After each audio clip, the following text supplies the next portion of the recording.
The Cuvée Group is a Florida-based marketing and training consulting firm. We help businesses communicate to their target audience and engage them in conversation.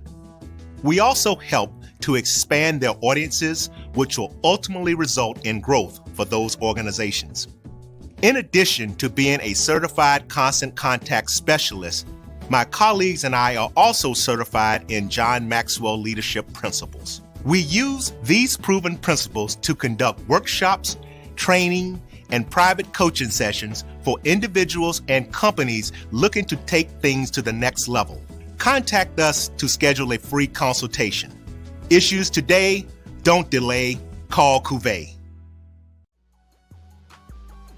This is the Dean of the College of HBCU Sports, Kenyatta Cavill of Dr. Cavill's Inside the HBCU Sports Lab with Mike Washington and Charles Bishop. Come mix it up in the lab where the course lecture is in session every Tuesday from 6 o'clock p.m. Central Standard Time on Facebook Live, YouTube Spreaker, or the BCSN app, as we discuss all things about the HBCU sports culture, including exploring the week that was in the sporting HBCU diaspora, as well as the upcoming week of HBCU sports. With me, the Dean, the College of HBCU Sports, on Dr. Cavill's Inside HBCU Sports Lab with Mike Washington and Charles Bishop. Course lecture dismissed. From novice to aficionado, find yourself here. High quality cigars plus personal customer service. Slow Burn is Waco's only mobile cigar lounge, featuring a meticulous, curated collection of premium cigars. Visit our website, www.slowburnwaco.com. That's www.slowburnwaco.com.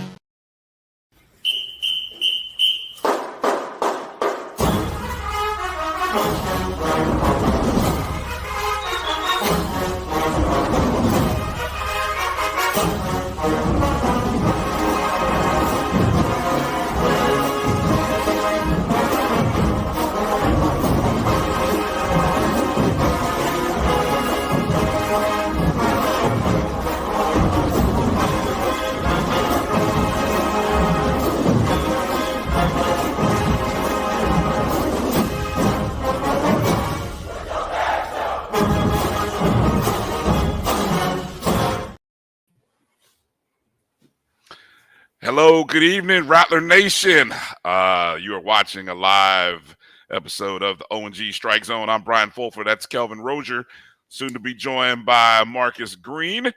And it's a pleasure to be on with you on this beautiful Wednesday night in the middle of the week as we are heading towards Kelvin, we're going to call a super holiday weekend. We got Father's Day coming up, Juneteenth.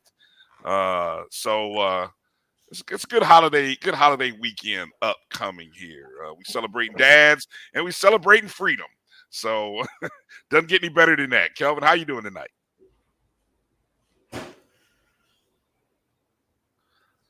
Kelvin, are you there?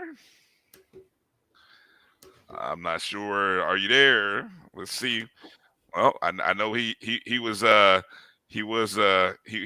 pre-show. Let's see if we got him now. As Kelvin is getting himself together. I'm hearing you. Kelvin, are you there? All right. So as my guy is getting his system, he went and bought some new hardware, folks. So what you're seeing is the test of the new hardware. How you doing, Kelvin? Are you there? Hardware working? Hardware is not working. Say something, right? You must not be able to hear me. All right, so why don't you do this? Okay, so I'm gonna take Kelvin out for a second. I'm gonna give him a chance to log back in, and then we'll see if that works. But appreciate everybody for jumping in early. Shout out to Tamara T, first one to jump in on YouTube. Shout out to you, Tamara. Chuck Hunt, first one to jump in on the Facebook page, checking in from Monroe, Louisiana. Good to see you, Chuck. Thanks for jumping in. B. Starks also jumping in as well. Mary 305 always coming in. Good to see you. Bull, good to see you, buddy. Bull jumping in there as well. So appreciate all you guys jumping in, and those of you who are watching us on Facebook, YouTube, and maybe you're watching us on Twitter, we appreciate you. Want you to hang in there with us through the course of this show. Is we're in the summer months, and I know I promised last week on last week's show that we would do a year in review. We may get to that, but what I do need, and I'm disappointed, I didn't get much response from our audience. Again, so I'm going to put this out there. What we're looking for is we'd like some help with categories, maybe even nominees. Best play in the decisive moment. Those of you, we got people on the show who follow softball diehards. We got people who follow volleyball hard. Obviously everybody can't follow everything. I mean, we all probably watch football, but then we get to the other sports and we might miss some things. So if you are one of those people, we'd like your help. Best male athlete, best female athlete. Who's your coach of the year? That's a tough question. We had three programs bring home championships. So that's a tough one. Let me go in and see if my guy Kelvin is ready to go. We'll go in and he's all situated. Kelvin, how we doing? I think I'm ready now. Yeah, now it was the hat. It was the hat. The hat wasn't on. It was the hat, man. The brim wasn't ready, and so it just threw everything else off. The audio and everything else. So good to see you. Good to have you. How you doing tonight? I'm good, man. I'm glad to be here, man. Glad I got everything going and everything, man. And I'm excited to talk with Rally Nation and share a platform with you. And as I was saying, it's a good holiday weekend, Father's Day weekend, Juneteenth coming up. So I hope your people in the household are ready to take care of Dad this weekend. And even I think they're looking out for the old boy. I've heard some things. You heard some things? Okay, good deal. I think I'm gonna try to make my way up to Atlanta to go see my dad. Although I got to do a couple, some camp basketball duties a couple days, but I think I'm gonna try to scoot up to Atlanta Saturday evening or afternoon and get up to Atlanta on Sunday. So if you're in the ATL, you may see the green Kia Soul bumping around with the BCSM tags. Give a shout out. See me out there in the streets. But hey, coming up on today's show, we got a good show for you. This is Black Music Month, so we're again, going to be celebrating and talking about the Marching 100 and specifically. And so coming up on today's show, good friend of the program, Victor Gaines, is going to come in, a former drum major of the Marching 100, also one of the co-founders of the Marching 100 alumni club or association. I'm sure hope I'm saying that correctly. But also a past president of the Leon County National Alumni Chapter as well. So we've got Victor coming in. Vic's gonna come in and talk to us about the 100, what's going on going into the start of the summer, and so on and so forth. And then in the second hour, we're going to talk to a Hall of Famer. You may have seen me or seen the tweet a little bit earlier. We got a killer, Henry Killer Lawrence, recently inducted as of this weekend into the Black College Football Hall of Fame, along with Tyrone McGriff. And so we had two Rattlers that went to the Black College Football Hall of Fame. Of course, Henry, as I call him, Mr. Lawrence. A couple of times I've talked to him, Kelvin. I'm always hello, Mr. Lawrence. So Mr. Lawrence will come on. He had a 12-year career with the Raiders, and of course he was a two-time All-American at FAMU in the early 70s. I'm gonna put this out there. I just Where am I going when I say that? When he's the only what? Finish that sentence, Kelvin. The only what? Can you think of it? Anybody? No. Anybody in the chat room know he holds a unique distinction in FAMU football, and so I'm curious to see whether anybody knows. So I'm not gonna finish it. We're gonna wait to see whether anybody picks it up. So yeah, let's get into. We got a lot of different things that we can get into. Kelvin, I know we're gonna get into talking about stadiums. As that came up, but what do you want to get into first? Anything really on your mind that you want to start the show with? I don't know, man. Let's finish up. I don't know. I'm gonna let you call it this time. Lots of my headset. Hey, my headset keep acting up, man. You fading in and out on me. Oh, okay. I hope that's not my my volume, because I've been told that the volume on my phone or on the headset for me has been an issue. I don't know, but yeah, we got our first. James Austin got it. He got it. Only first round draft pick of our illustrious football alums, those who have gone on to play in the NFL, those who have gone to the Hall of Fame. Mr. Lawrence is the only first round draft pick. Bonus points if you can, without Googling, if you could tell what pick he went in the first round. Just a thought.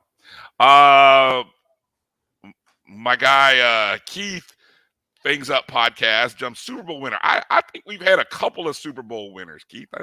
We've had a couple of guys win some Super Bowls. So, yeah, no, that wouldn't be it. First round draft pick is where I was going, but I'm just also curious to see your thoughts. Okay, let me start with this. Let me start with a baseball note, because I got a thought here, and I think it's significant. I'm going to tie in something here, and there's Jimmy. Jimmy jumps in. He gets the bonus. He gets the bonus points because, yes, he was the 19th pick of the, I believe it's the 1974. Yeah. Was it 74? Let me see. He finished in 73. So, yeah, it would have been the 74 draft. So, the 74 NFL draft, 19th pick, first round. So, all right. So, I'm going to start with a baseball thought. And I'm tying this in, Kelvin, because, of course, we just got off of a last two good weekends, so to speak, talking about our baseball program. But we have Major League Baseball put together a MLB All-Star weekend that's going to be in Seattle the weekend of July 7th. Now, for those of you who may not know, the MLB All-Star Weekend, what we call the All-Star Weekend is part of that Monday, Tuesday. It's like July 10th and 11th. The actual game is on a Tuesday.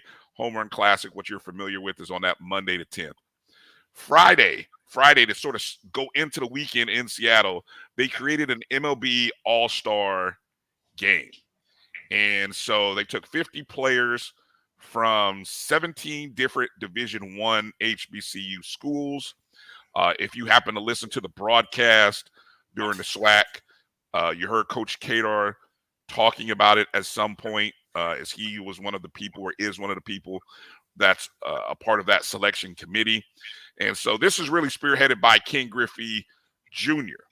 Of course, Ken Griffey has a son that plays on the football team.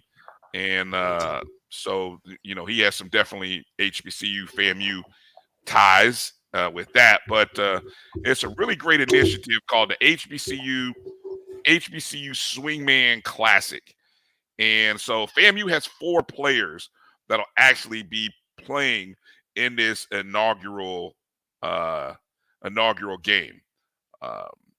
You got Jalen Miles, who'll be playing in this contest. You've got Michael Bastardo, the right fielder. Jalen Niles, I believe, is our shortstop, plays shortstop. Ty Hanchy, catcher, who of course made the regional, selected to the Gainesville regional in the first round. And then of course Hunter Veets, who was our ace pitcher. So, those 4 guys will take the trip out to T-Mobile Park in Seattle, Washington, Friday, July 7th. That game is going to be 7:30 Pacific time, so that's 10:30 Eastern. Good luck.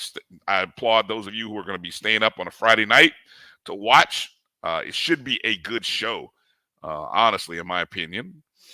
So that contest will take place, and of course, I guess where I wanted to go, and I'll kind of get into discussion once I get Kelvin back in, is if you guys are paying attention to the College World Series right now, do you notice one of the teams that's actually in the Final 8 is a 4 seed? Oral Roberts University. I was trying to look up their budget to kind of see what their budget was in terms of baseball, but it gives us, I think it gives us some hope when we look at how we perform. Now, I looked at the regional that Oral Roberts went to, and it was not as strong, in my opinion, as the regional that FAMU went to, where you had obviously the number 2 team in the country, you had a 10th ranked UConn, and you had Texas Tech. Texas Tech traditionally or usually, has some good ball clubs. So obviously FAMU played in a much tougher regional, but it does give hope, and it should give us an opportunity, or it should give us a good feeling that it's not out of the realm of possibility that FAMU, given what we've done over the last, let's say, 3 seasons, 3 seasons, 4 years, where we won 3 titles in 4 or 2 titles in 3 seasons, right? Obviously, you got to discount the COVID year, but you had 2019 where we went to the MEAC. Then you also had the COVID year. Then you had our first year in the SWAC where we finished 3rd, and then of course last year. So if you look at the trajectory, if I can get that word out, if you can look at where we're going, there's a possibility that FAMU could potentially be one of those teams that we could find. There's an avenue, and there's hope and a possibility that FAMU could potentially make their way into the Final 8. So kind of waiting on Ashton's asking where's Kelvin. Yeah, so we're waiting on. He's dealing with some audio and technical issues right at the moment. I'm hoping I got him back here coming up in the next segment. So for me, that's we'll see where we got Kelvin coming up, and I'm waiting on Marcus. Marcus is dealing with internet issues as well, so I'm hoping my guys check in and don't have me doing the show solo. But I got you guys in the chat room, and so I appreciate you guys. Appreciate Jeremiah Clark jumping in. The Oral Roberts team recognizing, and hey, like I said, we played some good baseball as well, and so I think that's gotta, you just gotta have the right fit and the right group of guys to be there. I'm not holding Kelvin hostage, Kylan, I promise. It's he's working on some technical issues. I know y'all are looking and saying, where's Kelvin? All right, he'll come up shortly. Here's what I'm gonna do. I'm gonna take a short break, come back. Hopefully I've got Kelvin. Hopefully he's figured out what's going on in his connection, and then we'll go from there. And coming up at the bottom of the hour, we're going to talk to Victor Gaines. We're going to get into talking about the Marching 100 and what they have going on this upcoming weekend.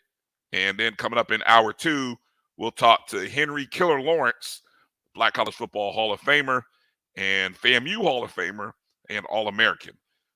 So you guys hang tight with us. Also in the chat room, give me your suggestions. Plays of the year, categories for our O&G awards. Categories, best coach. What coach did the best job this season? Best male athlete, best female athlete, best individual performance, in a best, best supporting athlete, best supporting female athlete. I don't know. You guys give me some ideas here, and then we'll go. You know what, Kenya? I don't know.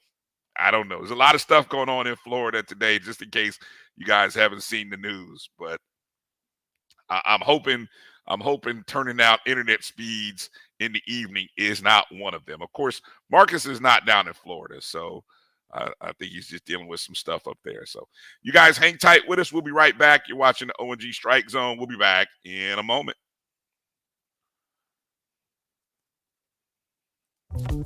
Itchy, squirmy, scratchy, family not getting clean? Get Charmin Ultra Strong. Go get 'em. It just cleans better. With a diamond weave texture, your family can use less while still getting clean. Goodbye, itchy squirm.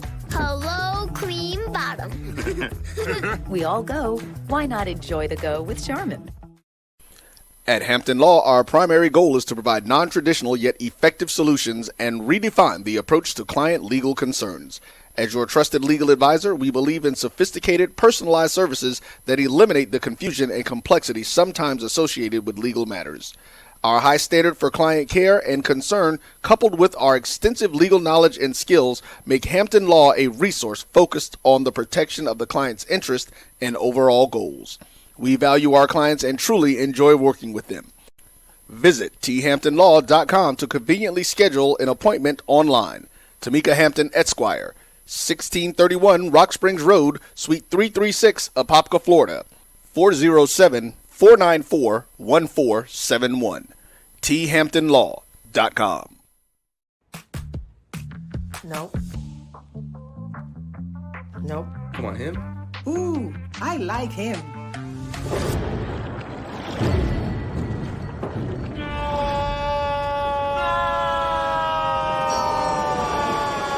Quick, the quicker picker-upper. Bounty picks up messes quicker, and each sheet is 2 times more absorbent, so you can use less. He's an 8. He's a 9. Bounty, the quicker picker-upper. From novice to aficionado, find yourself here. High quality cigars plus personal customer service. Slow Burn is Waco's only mobile cigar lounge, featuring a meticulous, curated collection of premium cigars. Visit our website, www.slowburnwaco.com. That's www.slowburnwaco.com. Stride K-12 powered schools are ready to put over 20 years of being a leader in online education to work for you. Dive into curriculum designed for the online classroom. Team up with state-certified teachers trained in virtual instruction. Take control of your child's education journey. Discover the power of personalized learning with a leader experienced in preparing kids for a future they can be excited about. Take charge. Stride K-12. Enroll now for the fall.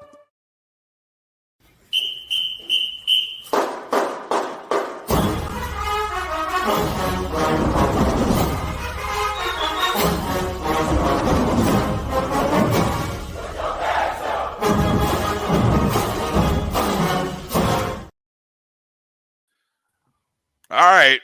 Welcome back. O&G StrikeZone. Look who it is. Hashtag FreeKelvin has worked. I think. We hope. And there he is. Kelvin Rozier. Kelvin, have we figured everything out? Yeah, I'm back. All right. I'm ready now. I don't know what happened, man. Pre-show, it was good, man. I don't know what happened. Look, I am starting to question. Look, I shouldn't say this. I'm going to get in trouble from my boss. I'm questioning all of it right now. I mean, it's just I've had. Look, I'm going to tell a little personal story here. I've had consistent issues with, and like I said, when I lived in another part of town, I did have issues. But ever since I moved to this side of town, far east side of Orlando, I've had issues. No lie. I went from T-Mobile stuff not working properly.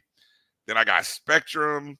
I'm hardline connected, but I found out they do some testing in the evening at a certain time when I always have issues. Look, man, I can't. I don't know why it's so hard.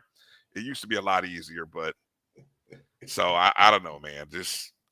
We just roll with the punch. I miss the days when we used to just do a show, record it, and then post it later. But I love interacting with people.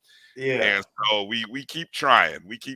So appreciate you guys who are watching for hanging in there with us. I have not heard from Marcus yet, so I know Marcus was working on he was dealing with some technical issues on his end. So hopefully we'll have him in. I appreciate AD Drew had checked in, offering to jump in, and so I don't know. We may bring in Drew here in the second hour and see how things are going. One of the things I was talking about, I don't know what you heard in that last break, was with Oral Roberts playing in the College World Series. One of the 8 teams. They were a 4 seed in their regional, then won their super regional. I was saying that it gives us reason to have hope that there is an opportunity if FAMU can continue to trend in the direction that we're trending with 2 titles in the last 3 seasons. Obviously there was a COVID year in between, but 2 titles in 3 seasons that, that could be us. There's an inroad and an opportunity for us. Do you agree, disagree? What are your thoughts when you see Oral Roberts playing with the big boys this upcoming weekend?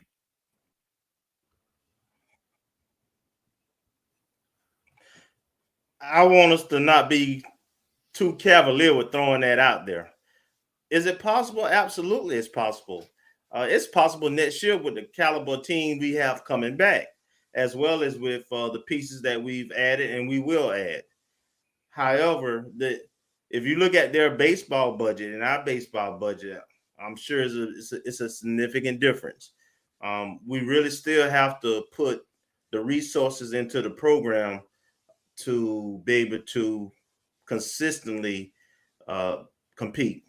So is it possible? Yeah. I mean, Coach knows what he's doing. We have talent.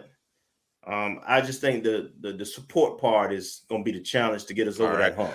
Looks like we got Marcus available now. So let me bring in the our third member of the team.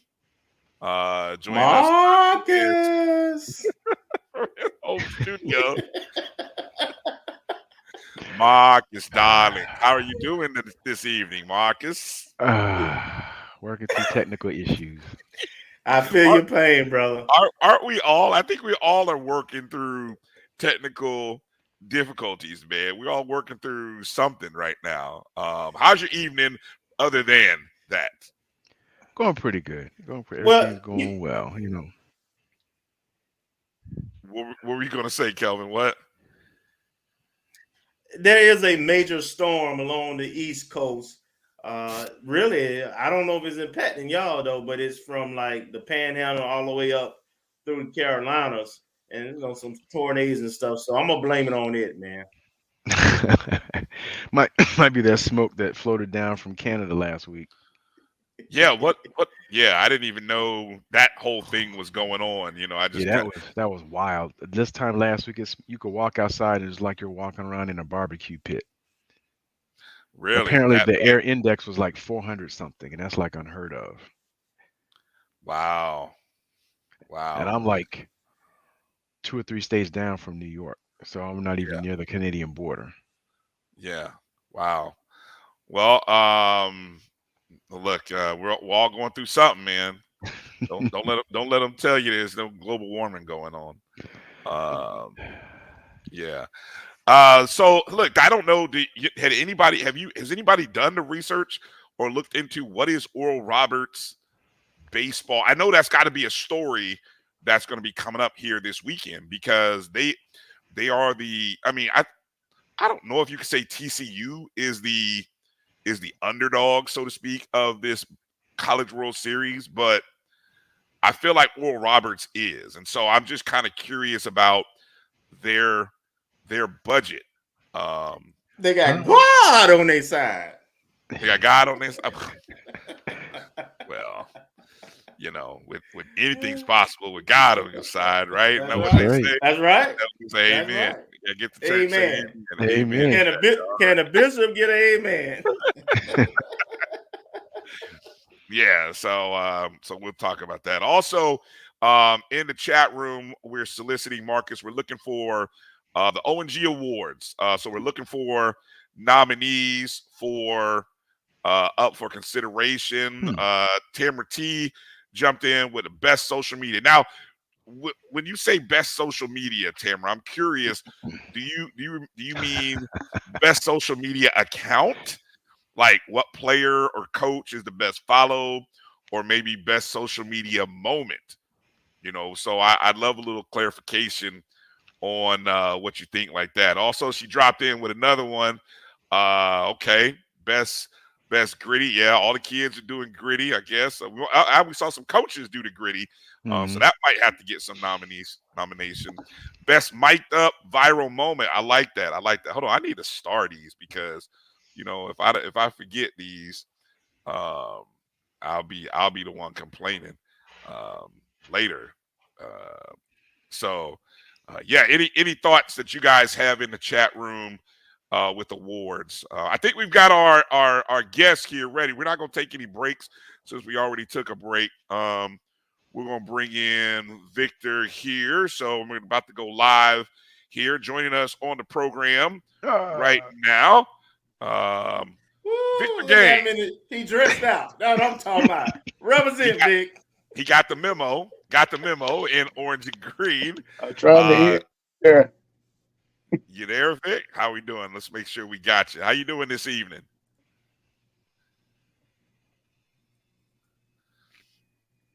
Do we got you? Well, everybody's dealing with something, right? See, it ain't just that's right. Just Mark, us, right? How we doing, Victor? Can you hear us? Sound like he's almost there. I'm gonna give him he's like partially there. Are you there? All right, I'm gonna give him a second to kind of get his internet situation figured out there, and I'm gonna come back to you in just a moment here. Yeah, so we'll get Victor. If you're able to, I don't know if you're able to text him a couple instructions there, Kelvin. Anything that'll help us out here. We're in that mode. Marcus, what are some of your moments? Let me just go to this. When I think of best moments of the past year. Ooh. Wow. Yeah, I just saw a video of the end of the Alabama State game. block punt, which yielded a touchdown by Kendall Bowler, and then the video of just the band and the posts. I mean, the instant celebration by the players and bands. And I got a chill. Every time I see that, I get a chill in my spine when I watch that. So I think that's one of those top moments of 22-23. Any other moments that you instantly have that you think of when you think of the past year? Let me see. The first one that came to mind, I guess that one, but also Alabama State when the volleyball team, we were down two. Well, the first time we played them, if I recall correctly, I was watching this on YouTube, grainy video and everything, and we were down 2-0, and we came back to win 3-2 on Alabama State's home court. Yes, great reminder. I totally forgot about that. As soon as you said it, it flashed back in my head. Yes, we were down 2-0 and on the road. This was either early. I think this was the beginning of the SWAC regular season, if I'm not mistaken. I think so. It was very close. It was in September. It was still warm. And I remember, I think it was on a Sunday. Yes. I think it was a Sunday match. And came home from services and I was like, okay, what's going on? And trying to find it. And I was like, oh crap. We're down 2-0 or down 0-2. And they just started coming back. So that's one. I like that. I'm jotting these down because these are going to be part of our nominees. We're going to give one more in there, and I think we're going to go back to Victor. I think he may have. No, I was wrong. I see him trying to get his audio stuff together here and his video connection. So I think the other one, gosh, I think the other two that came to mind are two championship teams. The women's tennis in the SWAC championship, and also men beating Alabama State for the second time in the SWAC tournament to get to the championship game. Okay. Because I was really worried about that one because we had was it Trey Sanders, our transfer from Kansas? Simmons.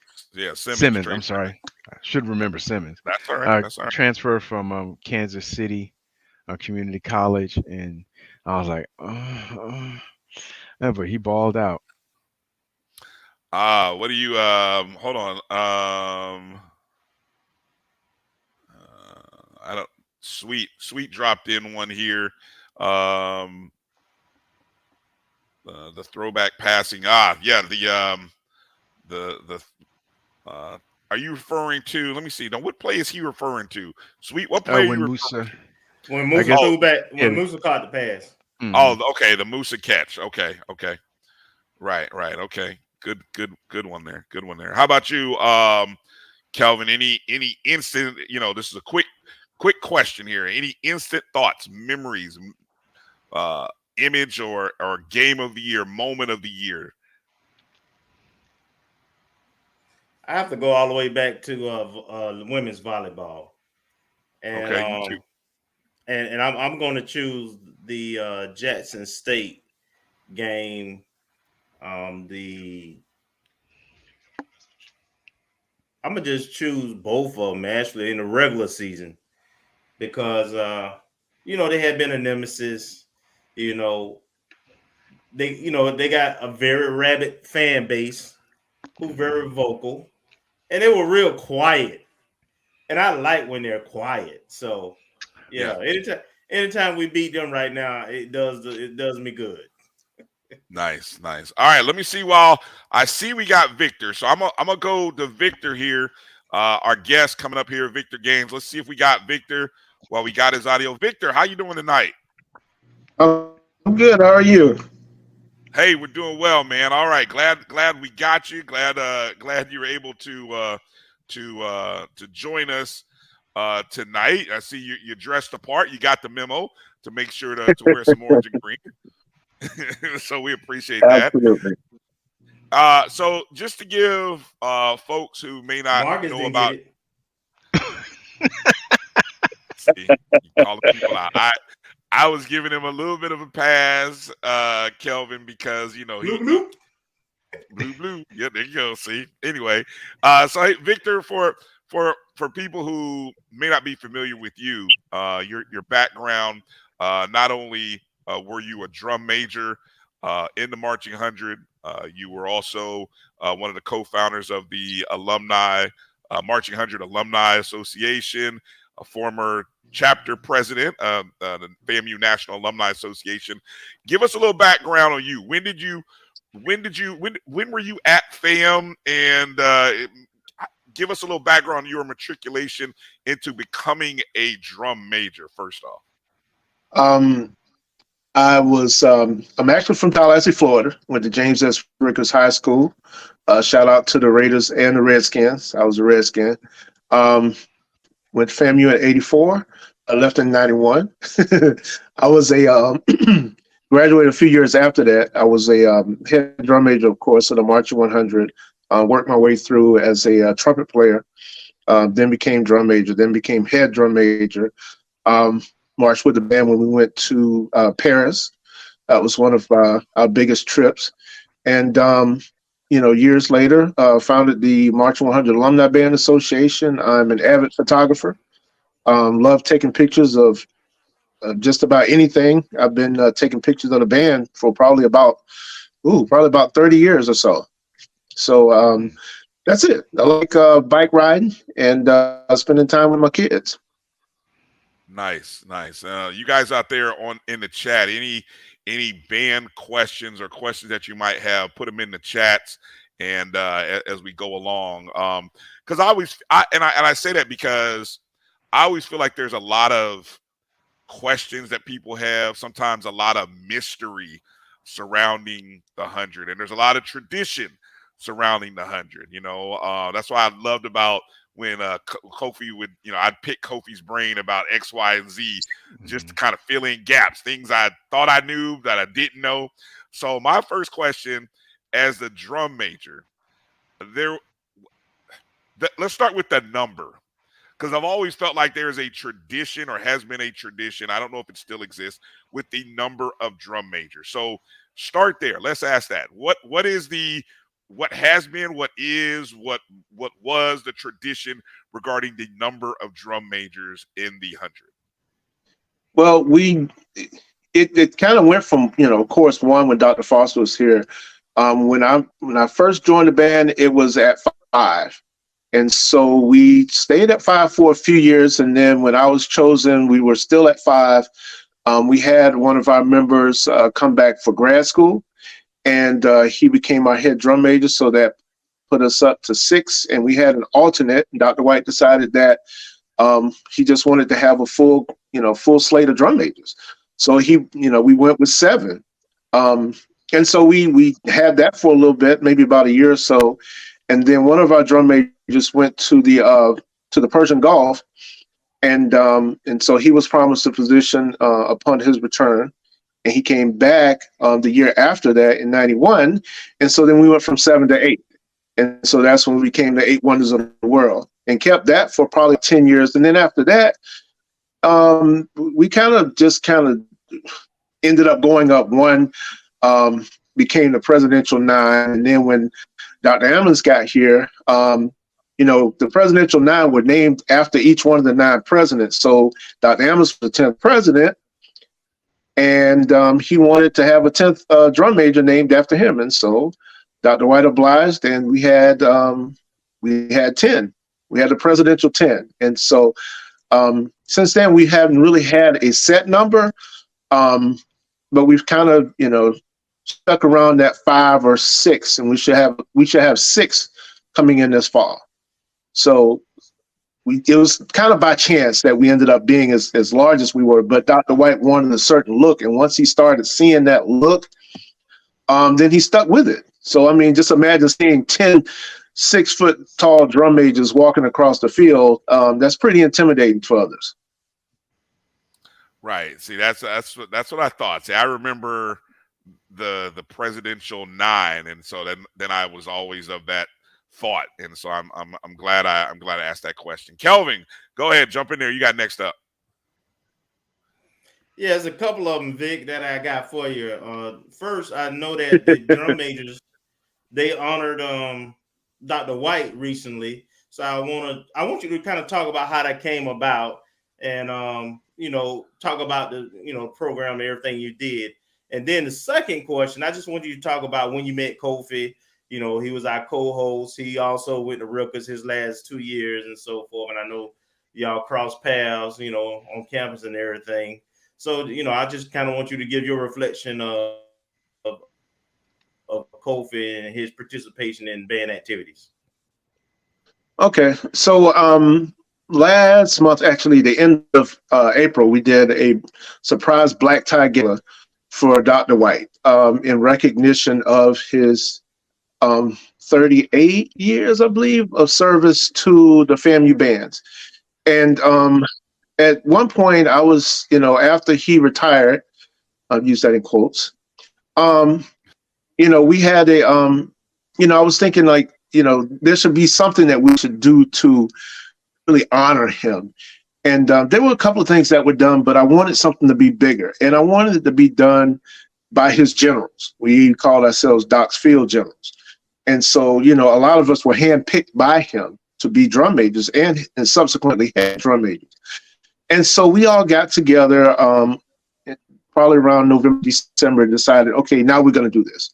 We're going to have a gala, and we're going to have a black tie, everybody dressed up real nice. We're going to get together and we're going to honor him in a way that we felt that he should be honored. And it was a surprise. He showed up at the gala and he was just blown away. Walked in and he looked around and he was like, I was standing there when he walked in, and he was like, "Hey, Vic, how you doing?" I said, "I'm doing fine, Doc. How are you?" He was like, "Okay." And so then I said, he was still looking, put his hand up on his chin, and he was looking. I said, "Doc, do you recognize any of these people?" So everybody was in tuxes, so you really couldn't, just looking, you just saw people standing there. And he was like, "What?" And he looked up and he was just floored. And so everybody came down, gave him a hug. We had a great time that night. Enjoyed it. He had some nice presents. We gave him a big plaque that had the names of all of his drum majors from the time that he got to FAMU until the time that he retired. So he had a total of 97 drum majors, different drum majors over the years. We pulled it off, and he's still talking about it, and people enjoyed it. So that's what we did as a part of the Marching 100 Drum Major Foundation, which is an organization that we started to help to support the efforts of the FAMU drum majors. That was that. So in terms of Kofi, I met Kofi when we were, I guess, during this last couple of years at Rickards, because I used to go back and work with the school sometimes here and there, a couple of songs for them to play in the stands. That was my only time that I served as an arranger. And so we met when he was a freshman. I was a drum major. And so I knew who he was, and he just had a lot of energy. And he was always there to help out, and he had somewhat of a rough freshman year, when he was there. Sometimes he was in good shape, and then sometimes he wasn't doing well, but we supported him. He was doing very well. He became a part of the band, and he remembered things that, you guys would know. He remembered things that, that some people wouldn't. Like, there was a show that we did in '89, and some of you may remember that it was the show that we put in the Georgia Tech Stadium that had the Batman. They had a big bat logo on the field. And so I rarely went into a meeting, the show planning meeting, and he remembered that. I went in and they were like, "Well, what are we going to do?" And I said, "Well, why don't we put a giant bat on the field?" And people were like, "Oh, hell no, we ain't going to do all that. We ain't going to do that." And he said, "Wait." And so he said, "Well, we can do this with, blockbuster hits of the summer." And so we did that with Fight Power, and Ghostbusters came out. And so that's kind of how that show became what it was. And it was partly, because of him and his his way of kind of thinking, because he was never one to kind of stay inside the box, as you know.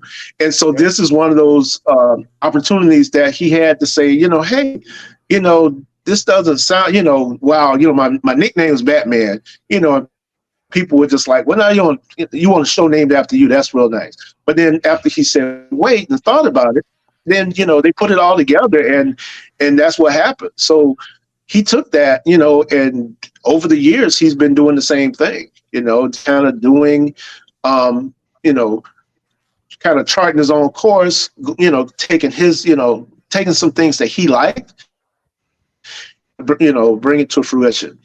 And I think he did a really good job of trying to, keep the 100 in the limelight, trying to push for, better accommodations, more performances, better, in different places. We always talk about, what we want to do on the field, but then sometimes he would be like, okay, we need certain type of music. And so sometimes, you bump heads with people, but at the same time, you're like, okay, he started to make you think, this was a part of conversation. So, when we start talking about iron sharpening iron, you have to recognize that, right? You got to recognize that he is that iron that's sharpening you. And if you recognize that, then you embrace it. You sit, you listen, you try to see what it is that's being said and see how you can make it happen. Amen. Amen. Marcus, go ahead. Hey, Vic, thanks for taking our invite. But I have a double question, and I guess me and Kelvin are kind of infamous for that. One, I know I'm on the outside looking in, and I was down in, all of us were down in FAMU around the same time, but can you kind of succinctly describe band culture, what it's like? We're not revealing any secrets, but but the second question is, and it's kind of tied to it, how intense are band rivalries? Are they like the same as sports rivalries, more or less? And I'm thinking like, FAMU, BCU, or like who's our band rival, or like whenever you come up or go against another band, how intense is it? Somebody trying to knock you off the pedestal or something like that? So in terms of band culture, sometimes you would hear people saying that, we are our own competition. We're FAMU. And we compete with previous versions of the 100. We don't necessarily compete with everybody else, but we're hard on ourselves and what we do in a performance. So we don't ever get, too high on what happened in the show. So we don't let the highs get to our head or the lows get to our heart. We go in and we put in the work. We do what's asked of us, and we push each other, to continue to do better and give a better show, to play, with more intensity, you name it. We're just a big family when it comes to that. And you can see it sometimes when you see, kind of going into the second question about looking in each other's eyes when we go into a show. We would sit on the sidelines and we would just kind of stare and we would just become focused. And it's like that when we're walking from brag to, when we're walking from the band room to brag, you walk in and you're kind of jovial, and you're kind of talking here and there. But as you get closer to brag, then the mind starts to change and you become a little bit more serious about what's going on. And so that's kind of how we transitioned. As we got to brag, then we got more serious about what we were doing. And we got into brag, then it was all about business. And then when it came to the other bands, we were basically like, look, we're going to do what we do best. And we're not going to worry too much about what you do, but we're going to, sometimes people will try to out 100 the 100. And, we'll say, they'll say, well, we'll try to do this. We'll try this march. We'll do this type of drill. But we don't try to imitate what other bands do. We just do what we do and we try to do it well. In terms of the rivalries, it depends. If you're from a certain era, you look at certain bands as being rivalries. I'd probably say we have a total of maybe 4 different rivalries, depending on your era. Jackson State, Southern, BCU, Tennessee State. So you got those 4 bands. And depending on who you ask, they would tell you that for a different number of reasons. Southern's because, people would always say, you're the 100's number one, Southern's number one. No, we're gonna put this to rest. And so we never did, because we always did what we did best, and Southern did what they did best. And we would always say that, Southern was just loud and wrong. It's just, you're playing a song and that was it. It's like, well, you don't play with sonority and, these big words. And they're just like, well, we don't know what these big words mean. We're just going to play. And so there was always that competition. Even when they said, well, we don't need all these drum majors, we just need one. Well, we said, well, we got 9 or 10 drum majors, but your drum major go and sit on the sideline after you come on the field. So he's not on the field the whole time. Same thing with, say, Jackson State. They have a good sound. They put on a great show. And they have, they have a lot of the things, some of the things in terms of music that we do, that we've had over the years. So from a musical standpoint, we match better with them in terms of shows and everything. When it comes to Tennessee State, they pretty much have, stand music and everything kind of locked down. They will play something that you never heard before and probably that you never thought about. And, we'd always have this conversation about, hey, should we should play this song. Well, you can't out Tennessee State. You may play one song that they don't have, but then they'll come back and play something that you don't have. So you can never really outdo them. And then, especially in the stands. Now on the field, totally different story. I mean, we would say back then, they would just put on a lackluster show, but they would wear you out in the stands. But that's okay. We were fine with that because we just said we weren't a stand band. We have to make a shift here and there for that. That's for another day. But when we get to schools like BCU, back in the day, we used to mop the floor with them. They come out on the field and have, who knows what. They're, trying to have the little gimmicks and everything. And we would just be like, oh, you got this little band and we're just doing this. And, we really didn't give them a whole lot of press. We're like, that's our little brother, our little sister, pat them on the head, say that's a good show. And that was it, And so as they grew and they got a little bit more intensity in terms of the sound, then people started to pay attention. And so they've had some good shows. They've had, they sound great. They look clean. And then sometimes, people say, it looks a little bit too vanilla. But, sometimes people like vanilla. You got some people that like butter pecan, So, it just depends on what you like, But those are the 4 that we would consider, I think, overall to be our rivalries. And there are a couple others, but, they kind of come and go depending on what's going on. Well, thank you. So, Vic, I know, the Marching 100 is preparing to go out to California this upcoming weekend.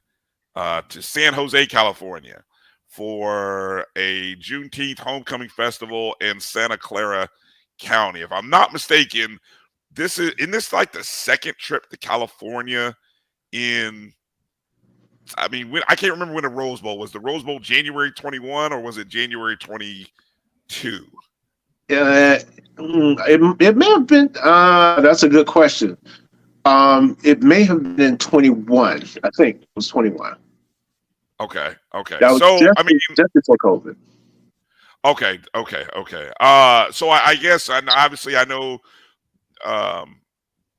what goes into a trip like that. Obviously, only a small portion of the 100 went to Paris last year.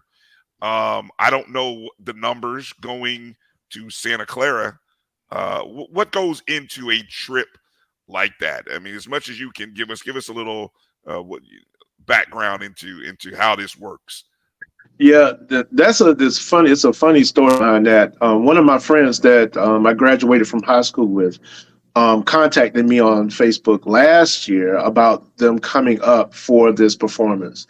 It was with a different group, and so it was so close to the time that they weren't able to pull it all together. And so then he reached out to me again and asked me about it. And so we talked about some things just in terms of what it was that he was looking for, and then what's the feasibility of it happening. And then I said, okay, if you want to do it, then these are the things you have to do. So I kind of laid out some things. They want to make sure that they got the right funding and the right accommodations.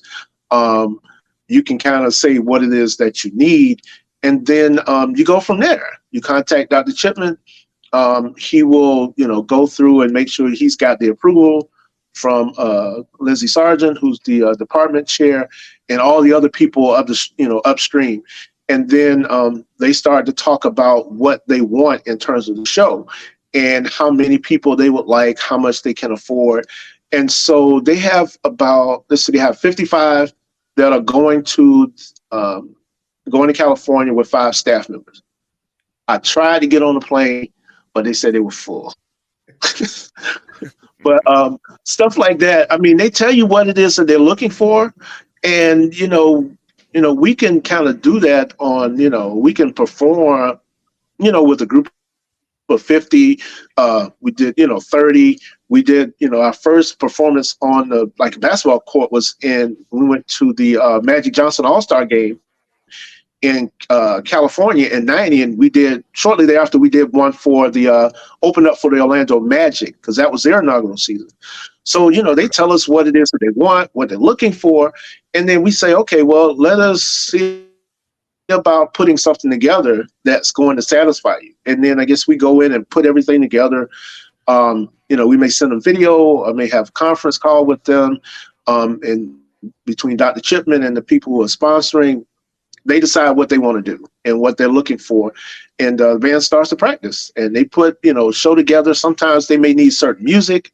So then they enlist, Lindsay Sargent to come in and write music for them.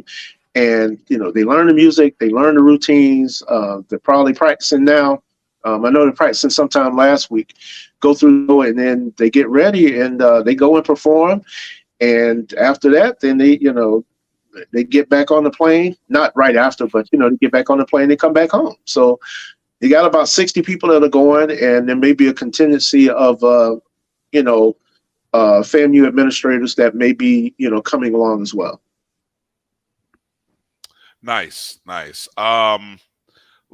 go to, there's some interesting questions here coming in online. While we've got some time with Victor Gaines. Those of you who are just jumping in, Vic was the former drum major, as well as former co-founder of the Marching 100 alumni.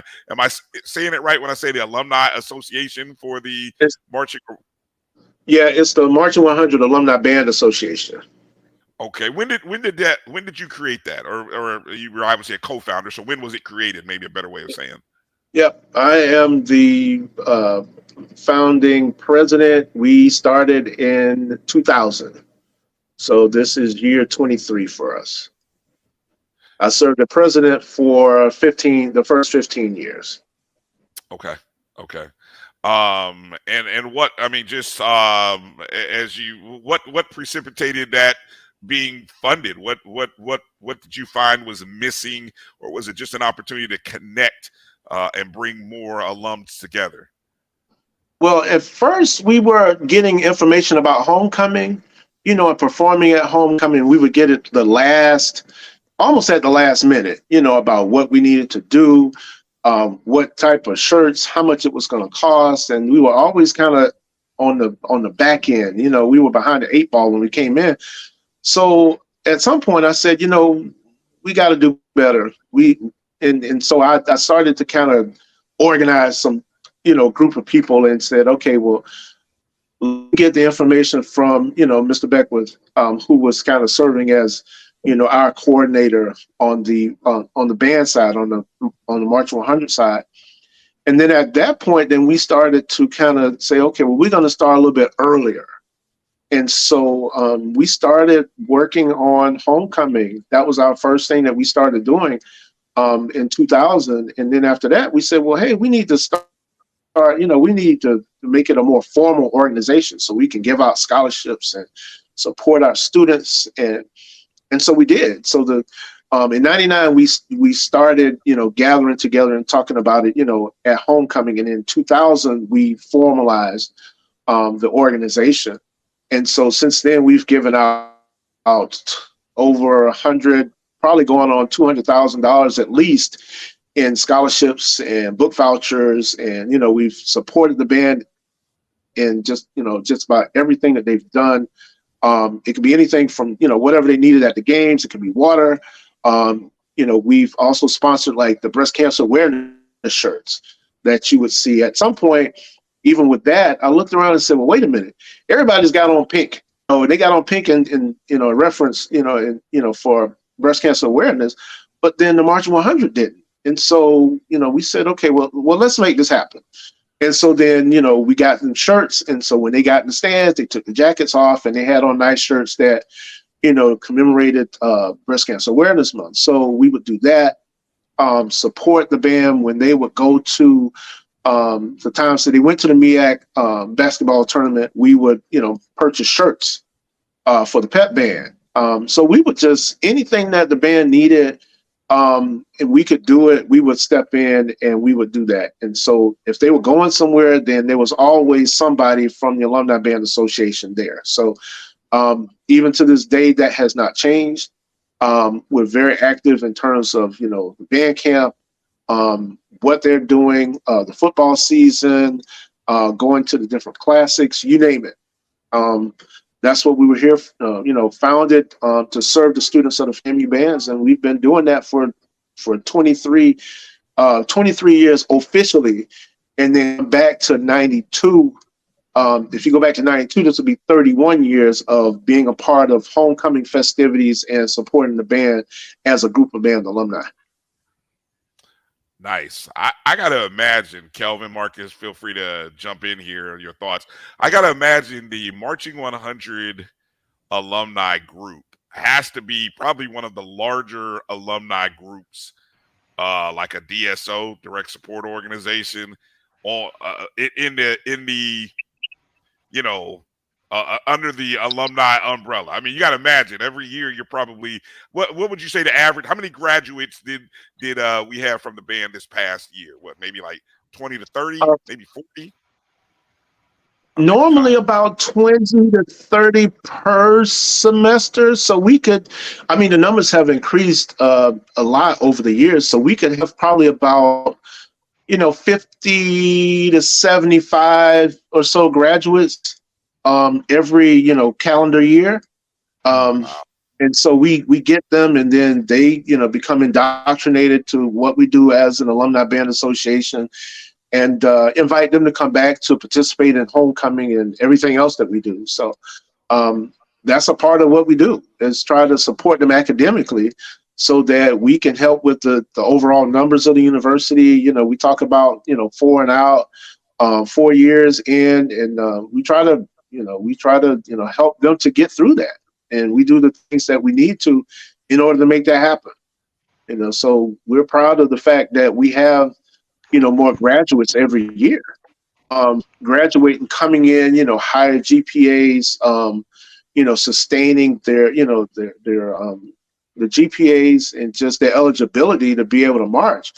And they're doing fine. And we're proud of what they do on and off the field. While we still got some time here with Victor, we appreciate you hanging in with us a little bit longer. Let me go to a couple of questions from some folks online while we got them. Kenya jumps in with an interesting question here for you, Vic. When are you going to bless us with a coffee table book of the 100? Hey, Kenya. You know what? I've been working and I've been talking about this for a minute. And I've been working on it. I plan on, let's see, this is 23. I would say that maybe about in August of 24, the first of probably 4 volumes will be out. I started taking pictures in 92. And so the first 10 years were done on negatives. So I have film that I have to scan. And so that takes time. After once I get past 2002, everything's digital. So it's a little bit easier to do that. So, but the first book will be basically from 84 to about 92, 93, 94, 95 to 95. And then you just add 4 years through that until we get to like 2011, and then we'll pick up everything from there. So that's coming. I'm planning on doing that, kind of working on it here and there.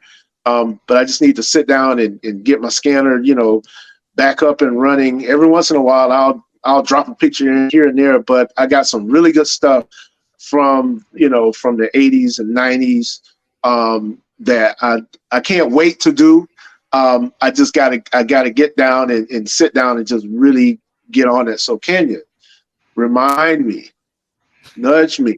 I do have people that ask, on occasion. I'm like, yeah, work on it. It's like, oh man, I got to start back working on it. So it's good to know that there are people who are interested, and I can't wait to see it myself. So we're going to try to make this happen by this time next year. So I'm probably done with scanning at least about a year and a half of photos, but I still got about 2 years left of photos to scan, of negatives to scan.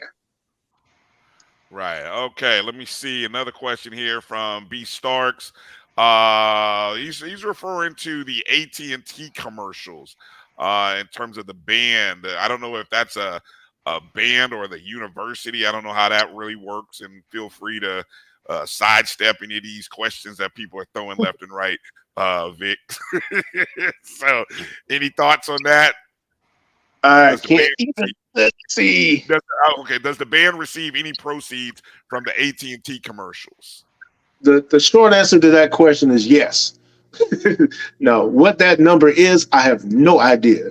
Anytime we're doing something on that level, there is some type of honorarium that is given. With the exception that there are a couple of exceptions, but with like something like AT&T, we get something. The university may get something. I don't know the specifics in terms of what that is or how much it is, but that type of stuff usually goes into our accounts and helps with our band operations. Okay. All right. Terrence Davis on Facebook asked, "Oh, Happy Day was a good song that the people in Tallahassee like to hear. Why stop? Did that song stop? Did we stop playing that song? I remember that song." It didn't stop. We play it at homecoming. We play "Oh Happy Day" at homecoming because everybody loves to hear "Oh Happy Day." I think after maybe 2000. No, it was even before. It was probably around that 2008-9 area that they decided that they wanted to switch up and go with playing "Good Times." And so, every once in a while we'll switch up, but then when it comes to homecoming, you are guaranteed every time to hear "Oh Happy Day." We've played "Oh Happy Day" for the exit every time at homecoming. That's a call on the band staff. I love "Oh Happy Day." It has a deeper meaning to me because number one, it's a gospel song, but when you start thinking about it, what it actually means, and you're talking about "Oh Happy Day," we're talking like, we've put everything into this show and that's it. We're tired, and the thing that gets you up is nothing like a good gospel song to get you up and out. So when you hear that whistle blowing, it's like you hit a beat and you hear somebody say, "Go in," and you just hear people, giving, encouraging everybody at that point. And so that's when you start seeing everybody marching with 90s, and they got the energy and they're just trying to push through to the end. And so we love "Oh Happy Day." And so when you see us at homecoming, that's the thing we can't wait for. It's like, look, we can be tired the whole time, but we got just enough in the tank to give you about 20 yards of "Oh Happy Day." And so we look forward to it as alumni, and I think the band the current band likes to play it too, and they do oblige us, by playing it at "Oh Happy Day." So it hasn't gone anywhere.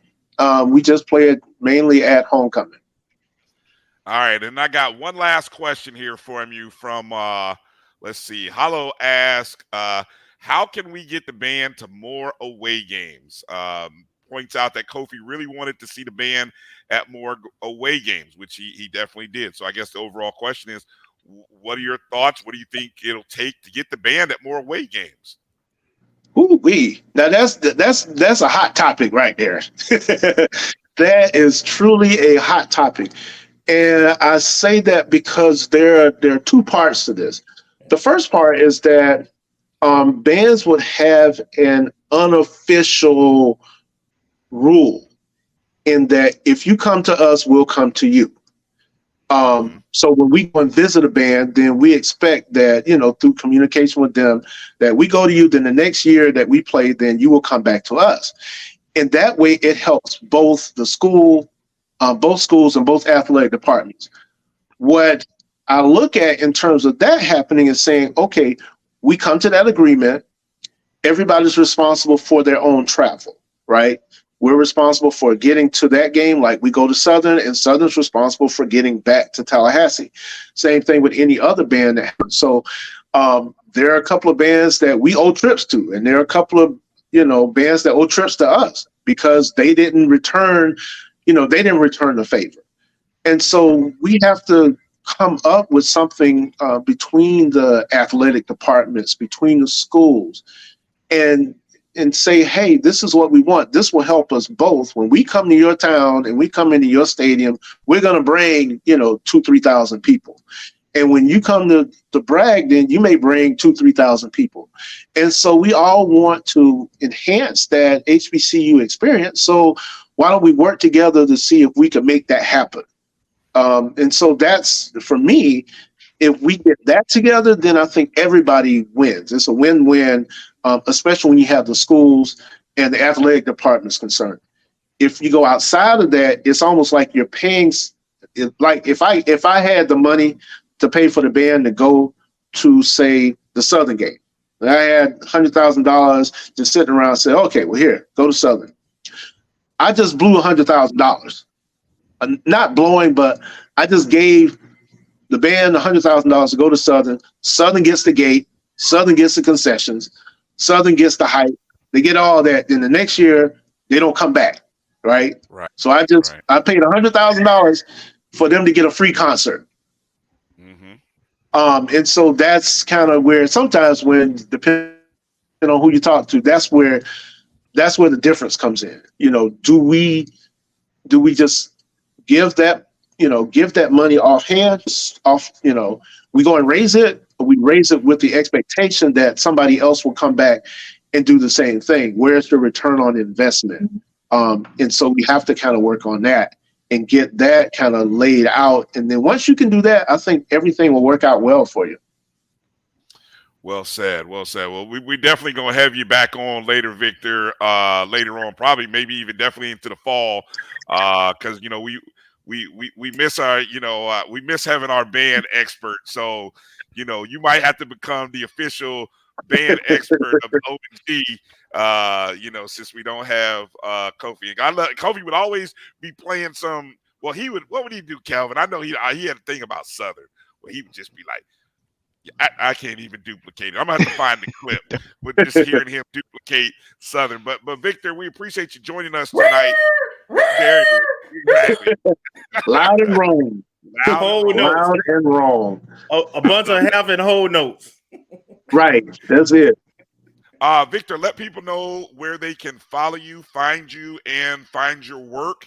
And then we'll talk offline about stuff down the road.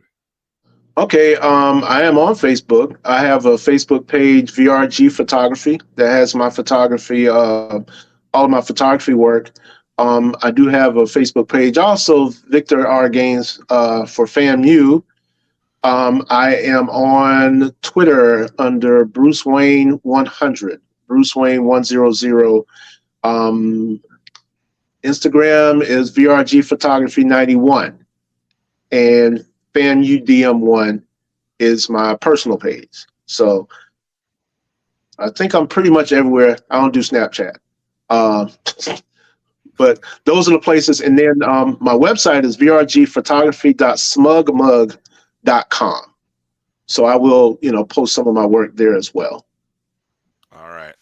Well, hey, we appreciate your time tonight. Thank you. Great interactions. I know a lot of people on the chats really loved it. And there were a ton of other questions. So, what we have to do is maybe just do an online session. Yeah, we have to do a part 2 and kind of and get some of these other questions, because a lot of good stuff, a lot of topics that we can get into. Just let me know. My apologies for the problems that happen over here. I think sometimes my computer's like one of the old Buicks. It take about 30 minutes to get started. But I'm here. I'm here. We appreciate you. Thank you. Thank you. All right, ladies and gentlemen, make sure you guys go follow Victor. Go find him on his platforms and where he is. And make sure, show him some love, support. Let him know you appreciate him coming on the show, and that you're looking forward to part 2. So, Victor, appreciate you. Have a good night now, all right? Thanks, you too. All right. Victor Gaines joining us. Let's take a short break. I see our next guest, the Hall of Famer, the Killer.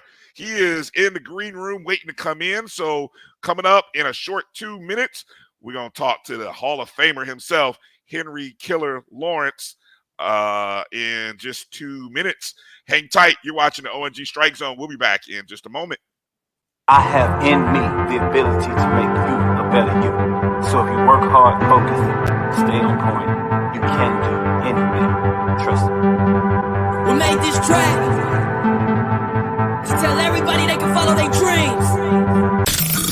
The human voice has always connected audiences with experiences. Major brands all across America have trusted Kever's voice time and time again.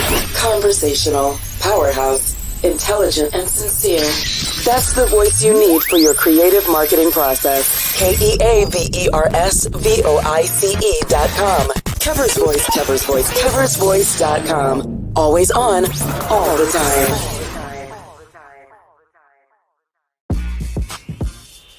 When we invest in ourselves, our glow, our vision, our vibe, we all shine. Together, we are black beyond measure. Remember the revival? Relive the remix. Reunite for the Orange Blossom Classic. HBCU Reunion Experience. It's year 3, baby, and we back with that fire. Calling all HBCU fans. Labor Day weekend. The I Love Jackson State University takes on the venomous Florida A&M University. Tickets are on sale now. Watch the game in premium style seating or watch it from a luxury suite. And of course, you know the halftime show is going to be epic right here in the 305. The sonic boom of the South and the illustrious Marching 100. Who you rocking with? The 2023 Orange Blossom Classic. Don't miss the HBCU Reunion Experience. Labor Day weekend, Miami Gardens, Florida, Hard Rock Stadium. Trust me, we'll see you there. Oh. Check out OrangeBlossomClassic.com for tickets and info.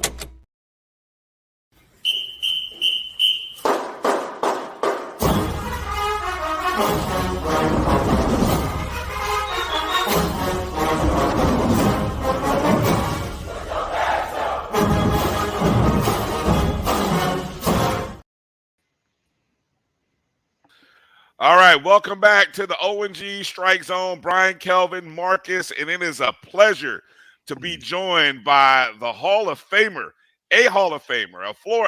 recently inducted into the Black College Football Hall of Fame, a Florida A&M University Athletics Hall of Famer, and All-American Henry Killer Lawrence. And we had him, and then we lost him. And so we just keep with the theme of the internet sucking today. So the internet sucks. The internet live sucks. TV. So he will. Live TV, exactly. See, I was petitioning. See, I know you guys out there watching us and on the chat room, you love the live stuff, but this live stuff is not for the birds. I'm telling you. Especially when there's bad weather, man. It's storming outside here, So I've seen a couple of flickers. So hopefully I Uh-oh. I just saw something flicker in the background. You saw something? No, I don't know what that was. Let's see. It Hold went on. dark. It was like Halloween or something. All right, hold on. We got Mr. Lawrence here. Let's see. Mr. Lawrence, we got you, sir. Are you there? Let's see. Make sure he's not on mute. Can you hear us, Mr. Lawrence? No. Test 1, 2, 3. Mr. Lawrence. Let's see. Make sure your mic, you unmute your mic there, sir. Let's see. Let's see.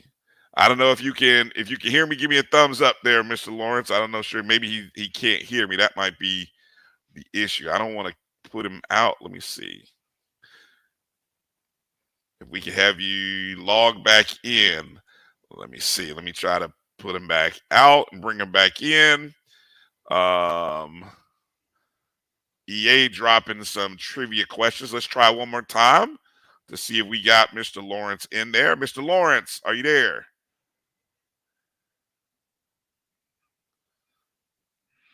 We can't hear him. Yeah, I don't think we can hear him.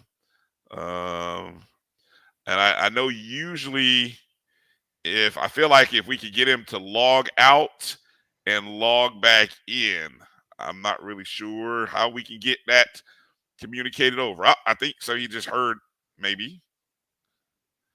Let me see now. Mr. Lawrence, are you there?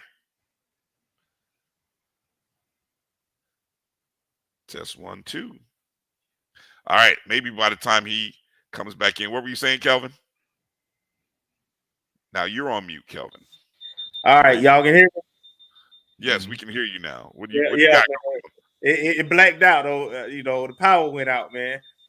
But Yeah, I thought I saw a flicker in the background. I was like, "Uh-oh, this is looking like watch out for Jason or Freddie or somebody." I saw the lights flicker. Yeah, it went out on me, but I'm back now. It done came back on. So that's your, what is that? Is that the fire alarm? Is that the house alarm? Yeah. They got to reset it. You need to go do that real quick. Yeah. All right, you go do that. Good Lord. And now Marcus. Oh, hold on. I kicked Marcus out. This is unbelievable. I'm having a day now. Let's see, Mr. Lawrence. Mr. Lawrence. Yes, can you hear me? Yes, sir. Yes, sir. How you doing? I'm we sorry, got you. I'm technically challenged. Hey, look, that's okay, because we are too. We got all kinds of connection issues going on. The internet is just unkind to us today. It's just one of those days. So don't sweat it at all. Don't sweat it all. How you doing this evening, sir? I'm good. Feeling pretty good. Well, first off, on behalf of the Rattlers who are in the various chat rooms, we say congratulations to you, sir, on the induction into the Black College Football Hall of Fame this past weekend.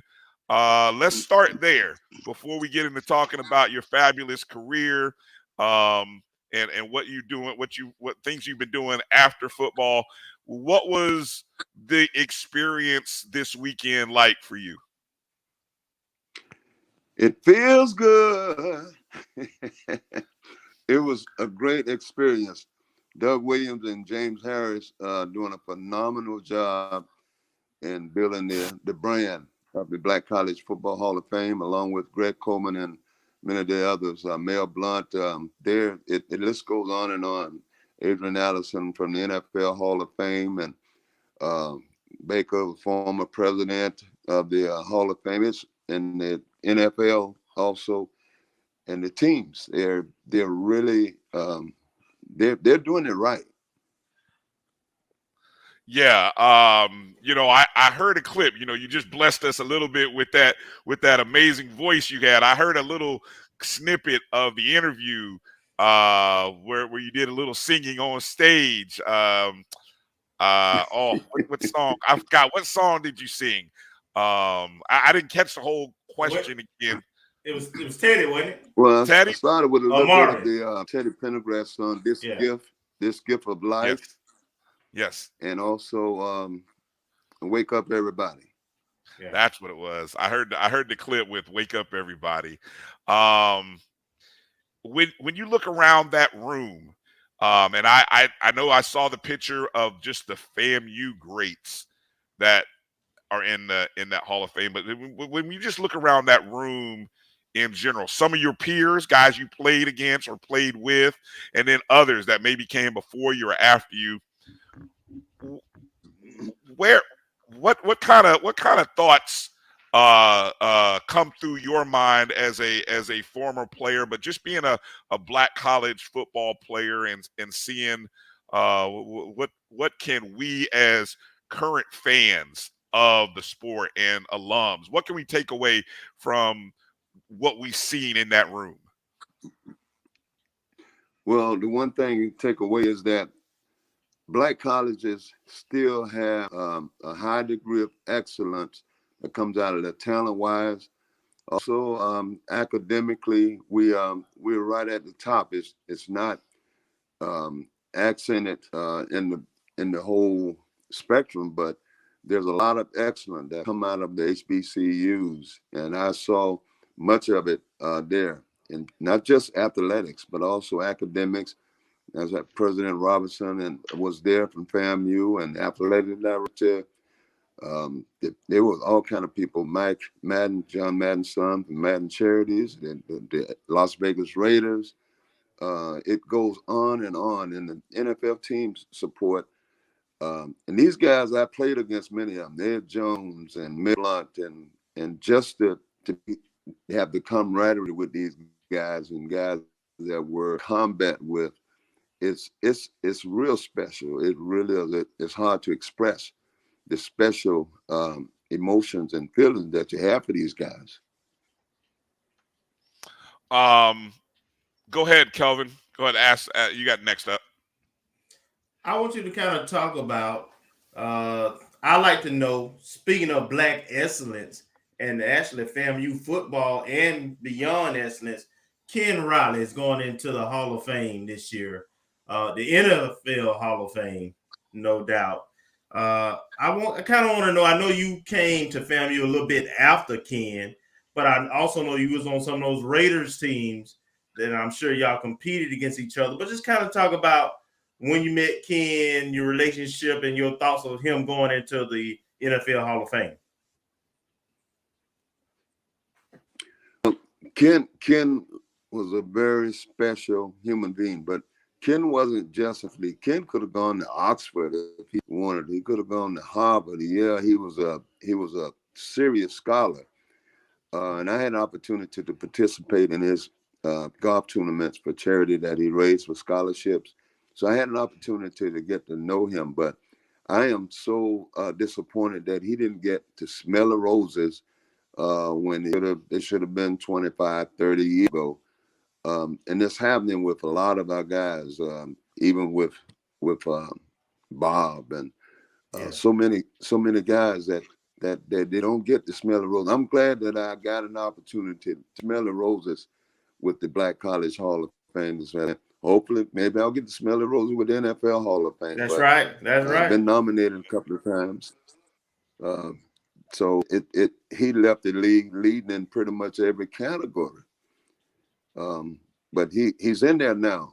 But I'm just regretful that he didn't get an opportunity to see it while he was here with us. His wife will be staying in represent, but we miss him, and he did so many great things for not just for FAMU, but for Polk County, for kids scholarships, all kind of things that he did. By the way, I totally agree. You and Greg Coleman have excellent cases and should be in the Hall of Fame, and hopefully you will all get to smell those roses. My follow-up is: Do you have any plans? Are you going to be able to make it to Ken's ceremony? I'm sorry. Say it again. Are you going to be able to make it to Ken's ceremony at NFL Hall of Fame? I'm definitely going to try. Yes. All right. Marcus, are you going to be got? there? I'm going to try. I'm definitely going to try. I want to be there. I want to be there. I want to be there. If any trip this summer, I know I want to be there, so. Marcus, what do you got? Well, I will Good see you evening, there. Mr. Lawrence.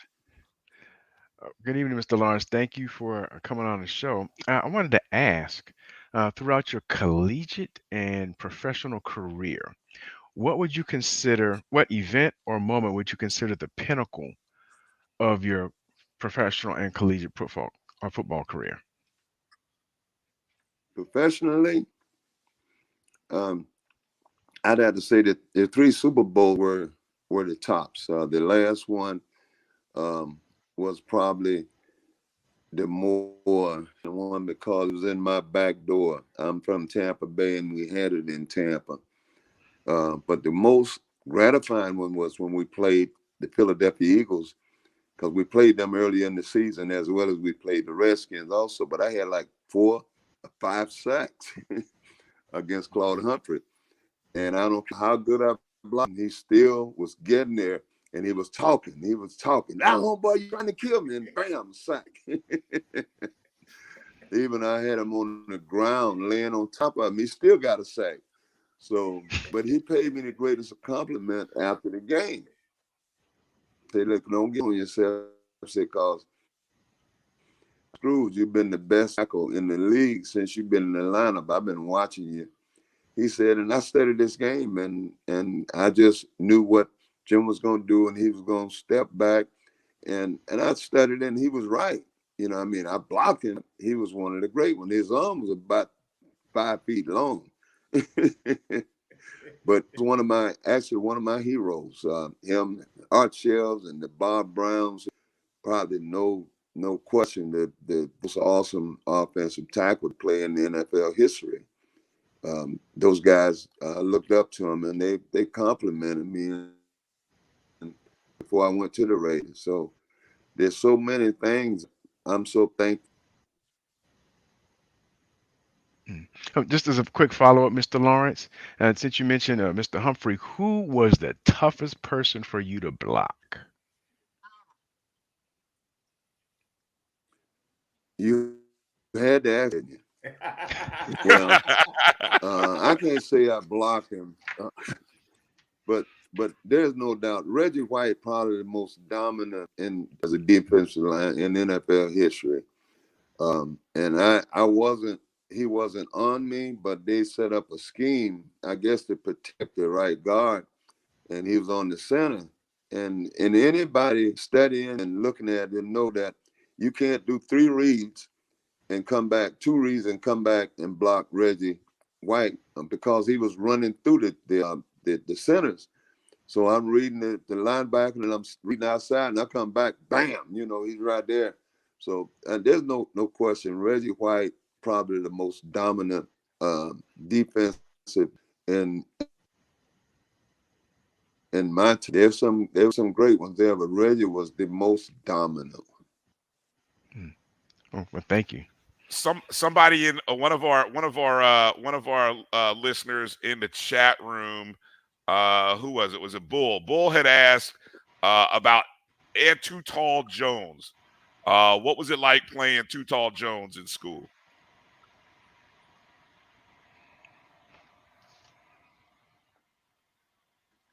I only got to play him my senior year, and I started the game at fullback, but they gave me the ball, and I got a few, but Ed knocked me on my butt.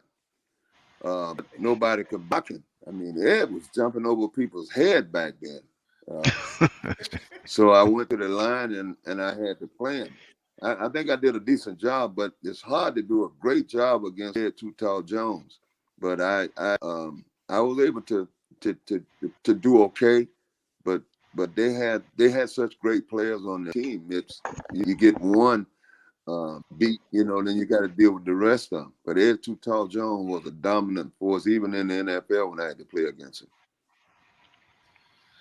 So who did you get the best of? I know we just asked 2 back-to-back questions of who got you, but who did you, maybe a Hall of Famer that who you got his number, and when you see each other in these alumni things that you kind of like, that he kind of looks at you like, bro, you were just killer. You kill me every time. Well, I had some that I had some rough time with. Jacob Green was one. I had nightmare games with him, but I also dealt with him. And Claude Humphrey, I had a nightmare game with him, but then I had a chance to come back and redeem myself to the point where I short setted him, and he got frustrated and he head slapped me, and the ref threw the flag on him. He picked the flag up and he threw at the ref, and I said, my toughest time were long, and of course I had to practice against John Matusak and Charles Filia, who both would go to camp at 3:25 and 3:30 to deal with them 5 times, 2 times a day, 5 days a week. So I stayed beat up. So a game, when we got to a game, it was like in most cases, because my games, it was tough just in practice. But a few guys I had at the time, Art Steele was one. I had some problems with Forey, who was, I think, Detroit. I had some time with him. Bonnie Shavers. I had some time with all of them, but then there was I had some pretty good days also. Nice. The problem is that we held the ball so long. So playing offensive tackle with the Raiders was probably one of the hardest positions in the NFL, aside from playing. Yeah, you guys were a running team with the Raiders. You just brought up a memory. You were talking about the head slap. That's that Deacon Jones move, correct? That I always remember my father telling me stories about how they outlawed that move. And Deacon Jones would do that head slap on offensive linemen's helmets to daze them. Yeah, that's some stuff. Okay, I got another question for you. Comes from our chats, and I'm hoping he has the answer to this. This is, so I'm going on a wing here, but we've got somebody that asked a trivia question. What do you, Ken Riley, Greg Coleman all have in common? Do you know that answer? Yeah. I say again. Say it again. So he asked what do you, Ken Riley, and Greg Coleman all have in common? They all were great players. They were great personalities. They also were great leaders, great athletes. They were all but they were great scholars too. All right. I don't know. Unfortunately, I don't know if EA, if you're in the chats, you need to put up. Is that the answer you were looking for from Mr. Lawrence? Sometimes these chat rooms, they our Rattler Nation in the chat room get a little tough. Kelvin, you got any more questions there for Mr. Lawrence? Yeah, you was part of the Raiders dynasty. Like I say, you won 3 championships. What was it like on those teams? And what was it like being coached by John Madden specifically? And then who were you close to on those Raiders teams?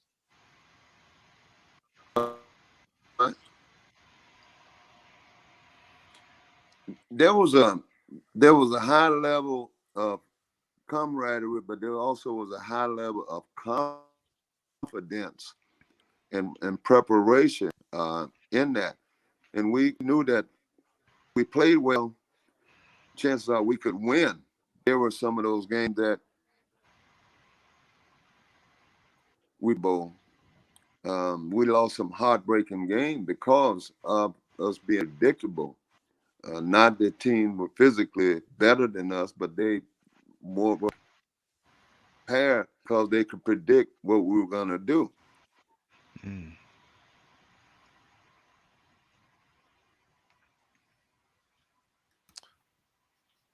Marcus, how about you? Any final questions for Mr. Lawrence?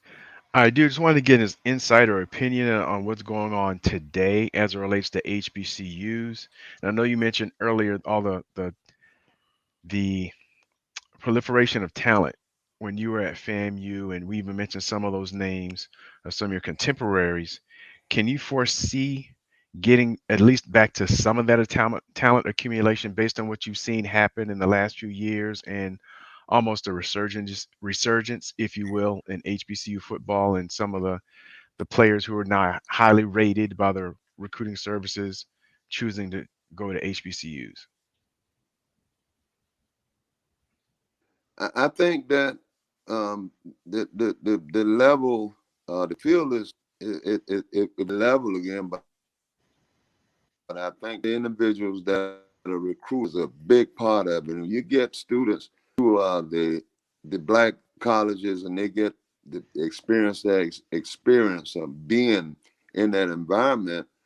It sometimes can make that happen. And then also there are many parents that would love to see their kids go to HBC. But some of the coaches, recruiters kind of have an inferiority thought about going after some of these blue chip athletes, parade All-Americans. In case they can get them. The parents are important, but the bottom line is you got to make the effort to get them, and you get them in. There's a lot of competition, but they're there. And there are many of them that don't even get an opportunity to go to college and play. Okay. Well, thank you, Mr. Lawrence. Mr. Lawrence, before we let you go, you were obviously you were two-time All-American at FAMU. One of the things that I went back when I was going back through No, your I was years. I'm sorry, my bad. See, that's the FAMU. I made All-American my junior year. Junior year, which year? Junior and senior year, correct? And won my junior year. Okay. What? You get that? Say that again for me, because I think your the connection dropped on me. Say that again. I made Pittsburgh Courier All-American my junior year, and my senior year I made Pittsburgh Courier plus 4 other teams. Okay, that's good to know. We may have lost this connection.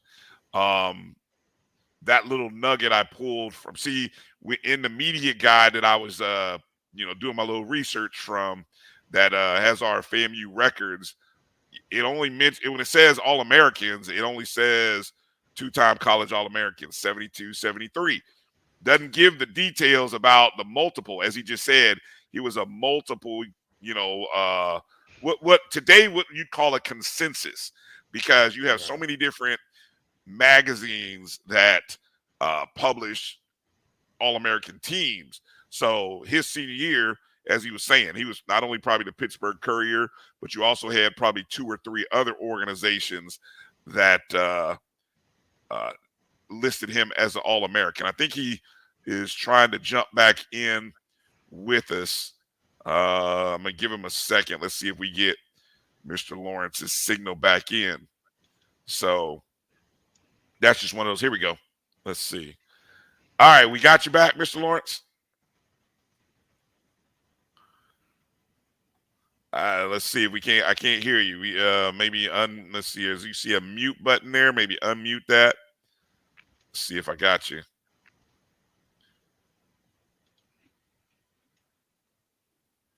Any luck with you there? Let's see. Test 1, 2. We don't have you. Let's see. There we go. Let me see. Any luck there, Mr. Lawrence? Mr. Lawrence? Let's see. Not hearing you here. I was going to ask him one more question here of you, Mr. Lawrence. I don't think we've got him. Hello? We'll try one more time. All righty. I don't think let's see. Mr. Lawrence, you there? Doesn't think it's going to work out for us, fellas. All right. Well, we're not hearing. Let's see. We're not catching Mr. Lawrence right now. Man, that stinks. I had one more last question to kind of ask him here before we close the door. I want to give a proper signal, and a thanks for him joining us. But one of the interesting things I was going to ask him was about his time at FAMU, because he played for 4 different coaches. I think, if my timeline is correct, obviously Jake Gaither retired in 1969. And I think Henry Lawrence, came to FAMU in 70. Now, he may have came earlier. He might have been a part of the 69 team, in which case, instead of playing for 3 different head coaches, he played for 4. But he played for Robert Pete Griffin, who was the year after Jake Gaither, Clarence Montgomery, and James Big Jim Williams. Those were the 3 primary coaches that he played for. I didn't know if he had a chance to play with Gaither. Let's see. One last time here. Let's see. We got you now, Mr. Lawrence. All right. I'm sorry about that. No, that's all right, sir. That's all right. I was just letting people know you clarified for us about you were a multi All-American candidate your senior year in college. But let me ask about your time at FAMU before we let you go. What year did you come into FAMU? What year did you enter at FAMU? The fall of 1970. Okay. I left so in 74. Okay, so you came in kind of right after Coach Gaither had retired, and so I guess my question: you actually played under 3 different head coaches under that time. What were some of your impressions of those teams? When you look back, what was FAMU like in those? Because you were part of that team after Coach Gaither. What was it like for you and those teams? What was the style and identity of those teams following the retirement of Coach Gaither? Well, they had the talent there. My freshman year, I think we probably had 10, 15 All-Americans, freshmen. Coach Pete Griffin was the head coach. He came from the defensive coordinator to head coach, and then my second year, Coach Montgomery took over, and he's the one that came down and signed me. But we were moving pretty good. Then he and Coach was interim head, and then in the winter they hired Coach Jim Williams, who made the Blake High School in Tampa legendary, and University of Tampa, and he came in and I think revamped the program and brought in some serious and set the stage for another dynasty. But him and Coach Gaither had some issues. So after the spring, it got him fired. But I thought it was a big mistake, because it would have been another dynasty where they probably brought in another 5 or 10 championships. Okay. He convinced me to switch back over to offensive tackle. Interesting nugget. Yeah, that's an interesting nugget indeed. And then of course you were the 19th pick of the first round in going into that 74 year. You're actually, I think my records still say you are the first and only first round draft pick from FAMU in the NFL draft. What was it like to be the first round draft pick back then? It was kind of numbing, because my goal when I went to college really wasn't to go to the NFL, because I didn't even watch it. But I got the call on draft day. Coach Madden personally called me, and I flew out and he sat me down and he said, "Hey, like that Miller Lite commercial he started doing. Said, when did you learn to pass protect like that? You look like you've been coached. Coach Jim Williams. Coach Jim Williams personally worked with me and my high school coach, Coach Jimmy Cromartie. I had some great coaching along the way, and he personally stepped in. But he saw me at the Senior Bowl practicing, and I held my own. I was there with some of the greats, Ed Jones, Fred Cook, Don Reese, all these guys were like. And he said that at draft time, you can't get the best player coming out in the NFL. He said, but I want that guy that can block it. And that's how I ended up with the Raiders. Nice. That's smart move. Smart move by Coach Madden, man. A great coach, a great man by all accounts that I've heard. Hey, Mr. Lawrence, man, we appreciate your time this evening. I want to give you the last word. Any thoughts you want to share with us? Any special thanks or shout outs you want to give? I want to give you the last word. Well, I'd just like to say that because we are the predominantly Black institution, but times have changed so drastically. I think that that we also need to somewhat change our mindset of dealing with it because of the world of technology and everything. And I think that there shouldn't be an athlete that's out there that we think we need to get there, we shouldn't go after. And not just Florida and him, but when we do, we have to present a program and have our stuff in order, because a lot of parents have influence over their kids, and a lot of them would love to see their kids go to the Black schools. There's nothing like you get an opportunity to be in charge, to be an equal, and also advance. But then you have to also do sometimes with discrimination racial, but that you got to be prepared for that.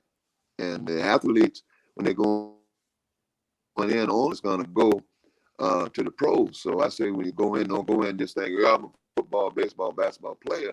I'm going to get an education so that I can apply it if I don't make it. Even if you do make it, an asset to them. Yes, sir. Well said. Well said. Well, do you get up to Tallahassee for games or during the regular season? I do get up there. I'm going to try to get up there at least a couple of 3 times this year. Hopefully, I'll see you guys up there. I was just gonna say that. I'll make sure to reach out to you. I got your number, and so I'll give you a call, and we'll try to, when we, try to have you. We'll try to look for you and try to talk in person. Okay. Okay. Appreciate that. All right. Again, thank you. Congratulations, sir. And be well. And we look forward to seeing you in the fall. All right.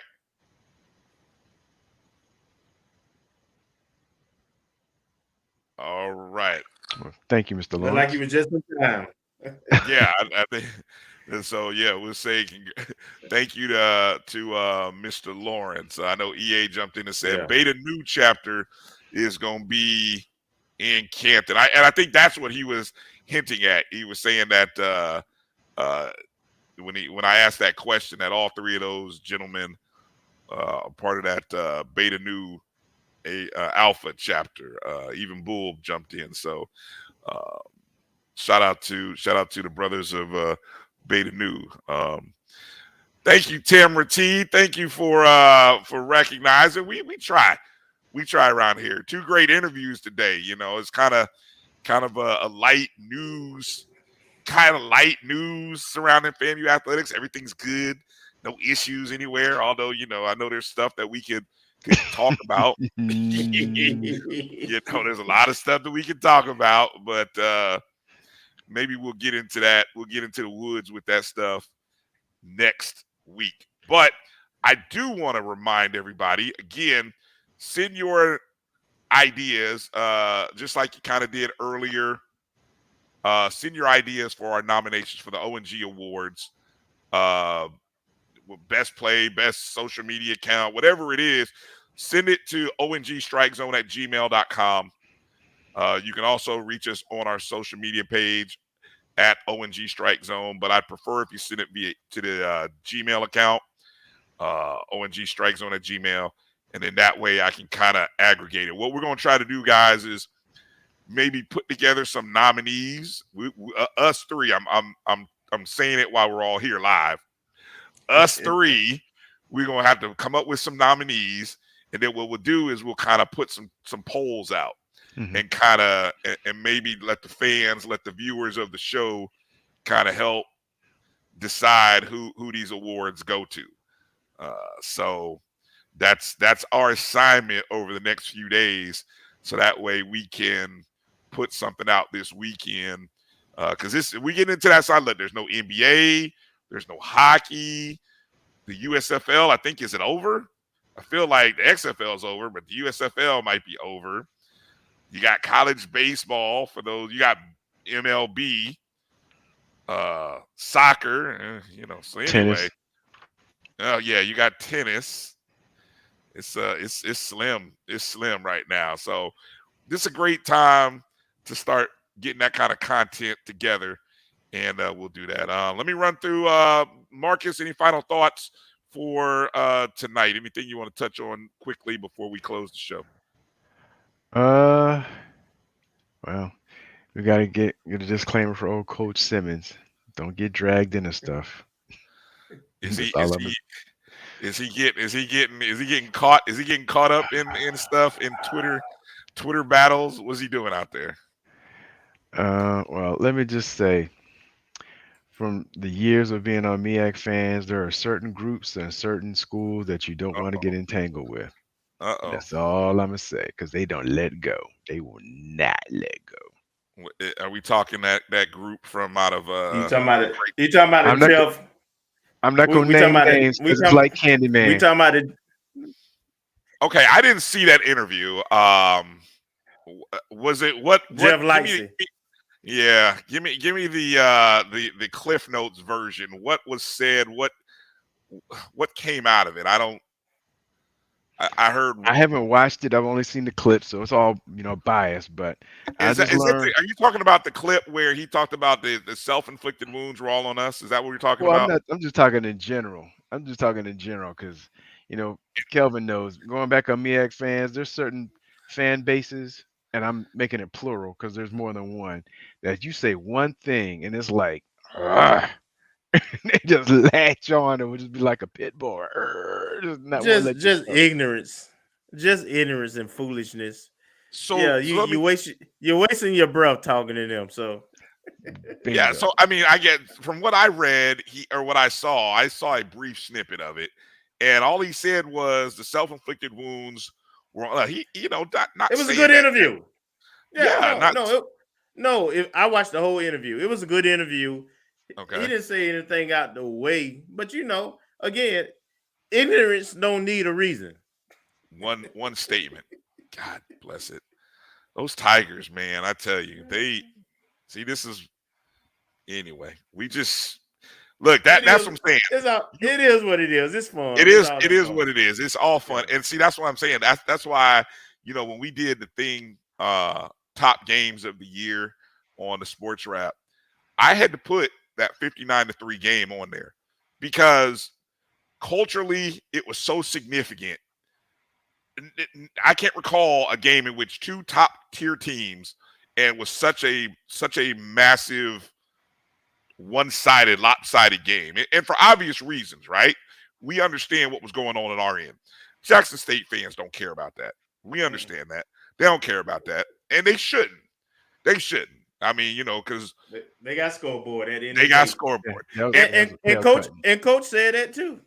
Yes, and they will continue to throw. Look, I've even had somehow I remember I asked a question, in talking about Jackson State's first 4 games, and here's the question I asked: are they going to be 0-4? Yeah, I said, what's the percentage? Right, I just wanted somebody to give me some odds. I would not shy away from that. Yeah, that is a possibility now, and you wouldn't believe. I'm not predicting that, by the way, now, but right, it's possible. But the odds, okay. So, but the odds, though, if you were a bookmaker And see, this is I listen to shows and I'm into this stuff all the time. If you were a bookmaker, if you were thinking of props, college football season's coming up, and there's all kinds of props. If you were putting a prop out there saying, what are the odds that Jackson State goes 0-4? How about 0-3? If not 0-3, 0-4, right? You'd put odds on it. You'd say it's probably, I don't know, plus something or minus something to happen. You know, the likelihood of it happening, you know, I'm not saying it's 50-50, but, you know, I was just curious what people, and man, you wouldn't believe it. Particulars from Jackson State would jump in, and I'm just asking the question. I'm not really trying to debate y'all, and eventually, y'all, somebody threw the score up. So I literally, like, it's just random. I'm just going to throw it out there, like throwing S against a wall. It's like, oh, here's the score. What y'all talking about? I'm like, oh man, come on. Oh, Brian, I get it because I'm a Falcons fan too, so you know I get it all the time. Oh, you get that 28 to yeah. You get 28-3. And people just Anytime. randomly. But to that, since we just brought up real quick, we're gonna jump off it. But I mean, South Carolina State, FAMU, Southern, and Texas State. Yeah. I mean, that's a legitimate question. Yeah. That's a tough early schedule. Yeah. I'm listening to them. I want to see what they say. You know, I want to see how honest are they with themselves. You know, I want to see, you know, because there's some intelligent fans in that fan base that probably will say we're not going 4-0. You know, there might be some that'll confess to going 2-2. You know, which is probably more realistic than it is unrealistic.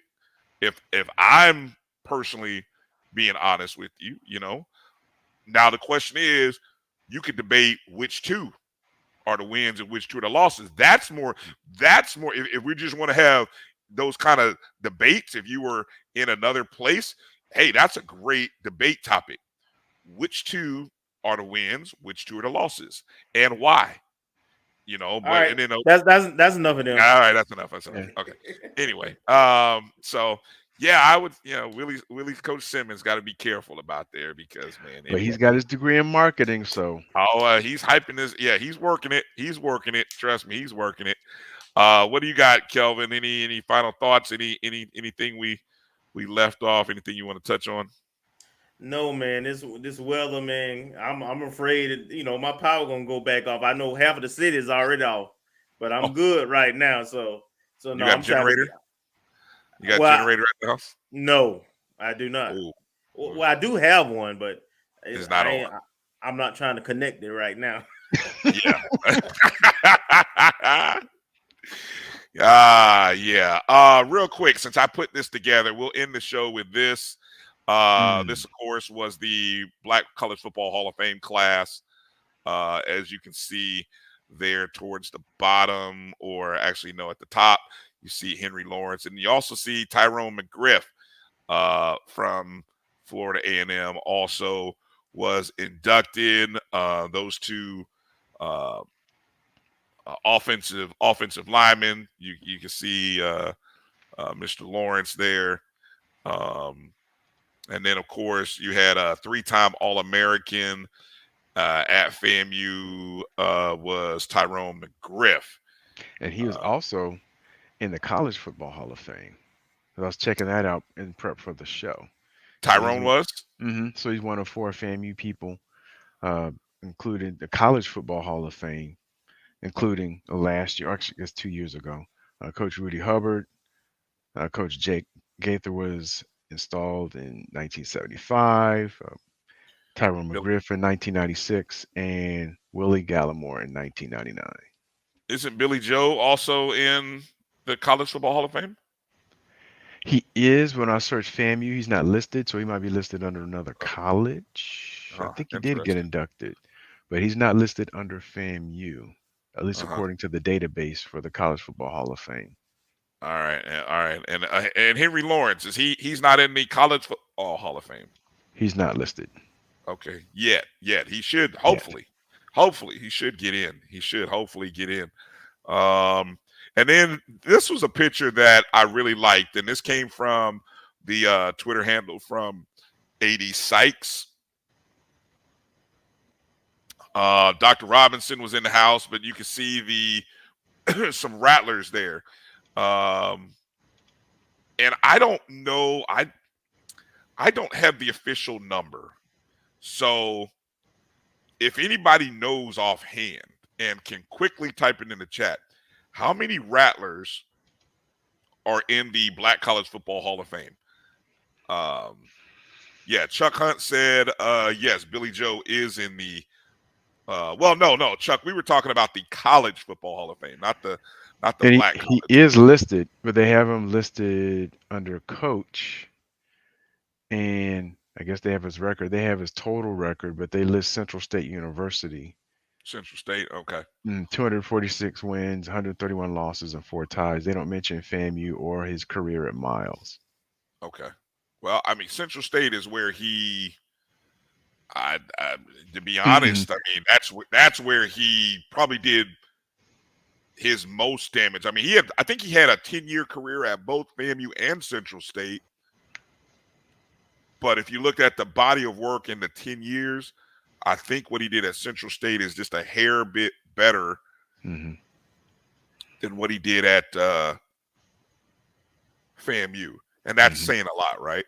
Yes. And his bio does mention FAMU and Central State and Miles. But when you search it, the only school that pulls up is Central State. And he just lists, I guess for someone who's at multiple schools, it just lists them as coach or player. Right. Versus assigning to one specific one. But he is in the Hall of Fame, the College Football Hall of Fame. And this is hard. In 2007 was his induction date. And that's hard to believe that Rudy Hubbard is in the College Football Hall of Fame, but not in the Black College Football Hall of Fame. That's odd. Are we sure about that, Chuck? I mean, I'll take your word on it. That seems off. I don't know if you're right or not on that one, Chuck. I'll take your word on it. I'm not going to doubt you. I haven't done the research. I guess it does make me want to go through the list again and find the total number of FAMU inductees. But again, there's a photo there via VP Sykes. That was from her Twitter handle around some of the FAMU legends that were on it. I know you see Coleman there in the front right next to Dr. Robinson. So I'll put together a list. I'll work on that and we'll try to pin down a little more accuracy for these Hall of Famers, because these Hall of Fame lists, I think we'll do that.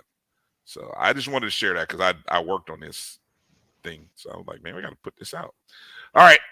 Well, guys, that's going to do it. Want to remind you, anybody who's watching the show, please take a moment if you can. Feel free to donate to the show. If you're watching us on YouTube, you can always hit the super chat. You can drop a bucket in there. You can also hit us up on, as you see on the scroll, you can make a donation on our Square Link app or Cash app, $ MyJBM, MyBCSN. Help us keep this train rolling. And of course, you can always make a donation there. Please make sure you're following the Black College Sports Network at MyBCSN1, and then also following the Jericho Broadcast Network's YouTube page, MyJBN1. Rudy was a finalist, but he was a finalist this year, as a matter of fact. He made the Final Four list, but as a coach, but evidently he didn't make the final. Okay, so they went with Pete Rich. So Pete Richardson ended up going in over him. Okay, yeah. I gotta imagine next year. Now the one caveat is the coach from Morgan State I know is on the list in 2024. Hunt, I think. Coach Hunt. Coach Hunt, yeah, who had some. I mean, he had a dominating decade at Morgan State back in the 40s. And of course, you got Rudy Hubbard in his time. So it'll be interesting to see if Coach Hubbard, obviously being a finalist, you got to think that gets you a little closer to being inducted. So we could have Coach Hubbard in next year. We'll kind of we'll see. We'll see. Yeah, I think that's going to do it for tonight. Good show, fellas. Good show. I think we powered through it. We made it through with some good interviews. Thank to Victor Gaines and Henry Killer Lawrence. Hope you guys enjoyed the interviews. Please make sure to follow, like, and subscribe everywhere that you can. Hit the thumbs up button on your way out the door. Find the BCSN Pod Zone everywhere you listen and download the podcast, BCSN Pod Zone. And hit us up on the email, O&G StrikeZone @gmail.com. Let us know your nominations for the O&G Awards, which hopefully we will be able to do next week. So, for Kelvin, for Marcus, I'm Bryan. Stay safe, stay cool, and put two fingers up when any one of those tigers come at you wrong, and strike again. Just put them up and get back, tiger. Get back before you get struck. All right, that's going to do it for tonight's show. All right, guys, thanks for watching wherever you're watching us. You guys take care. Have a good night. God bless. And we are out. Peace.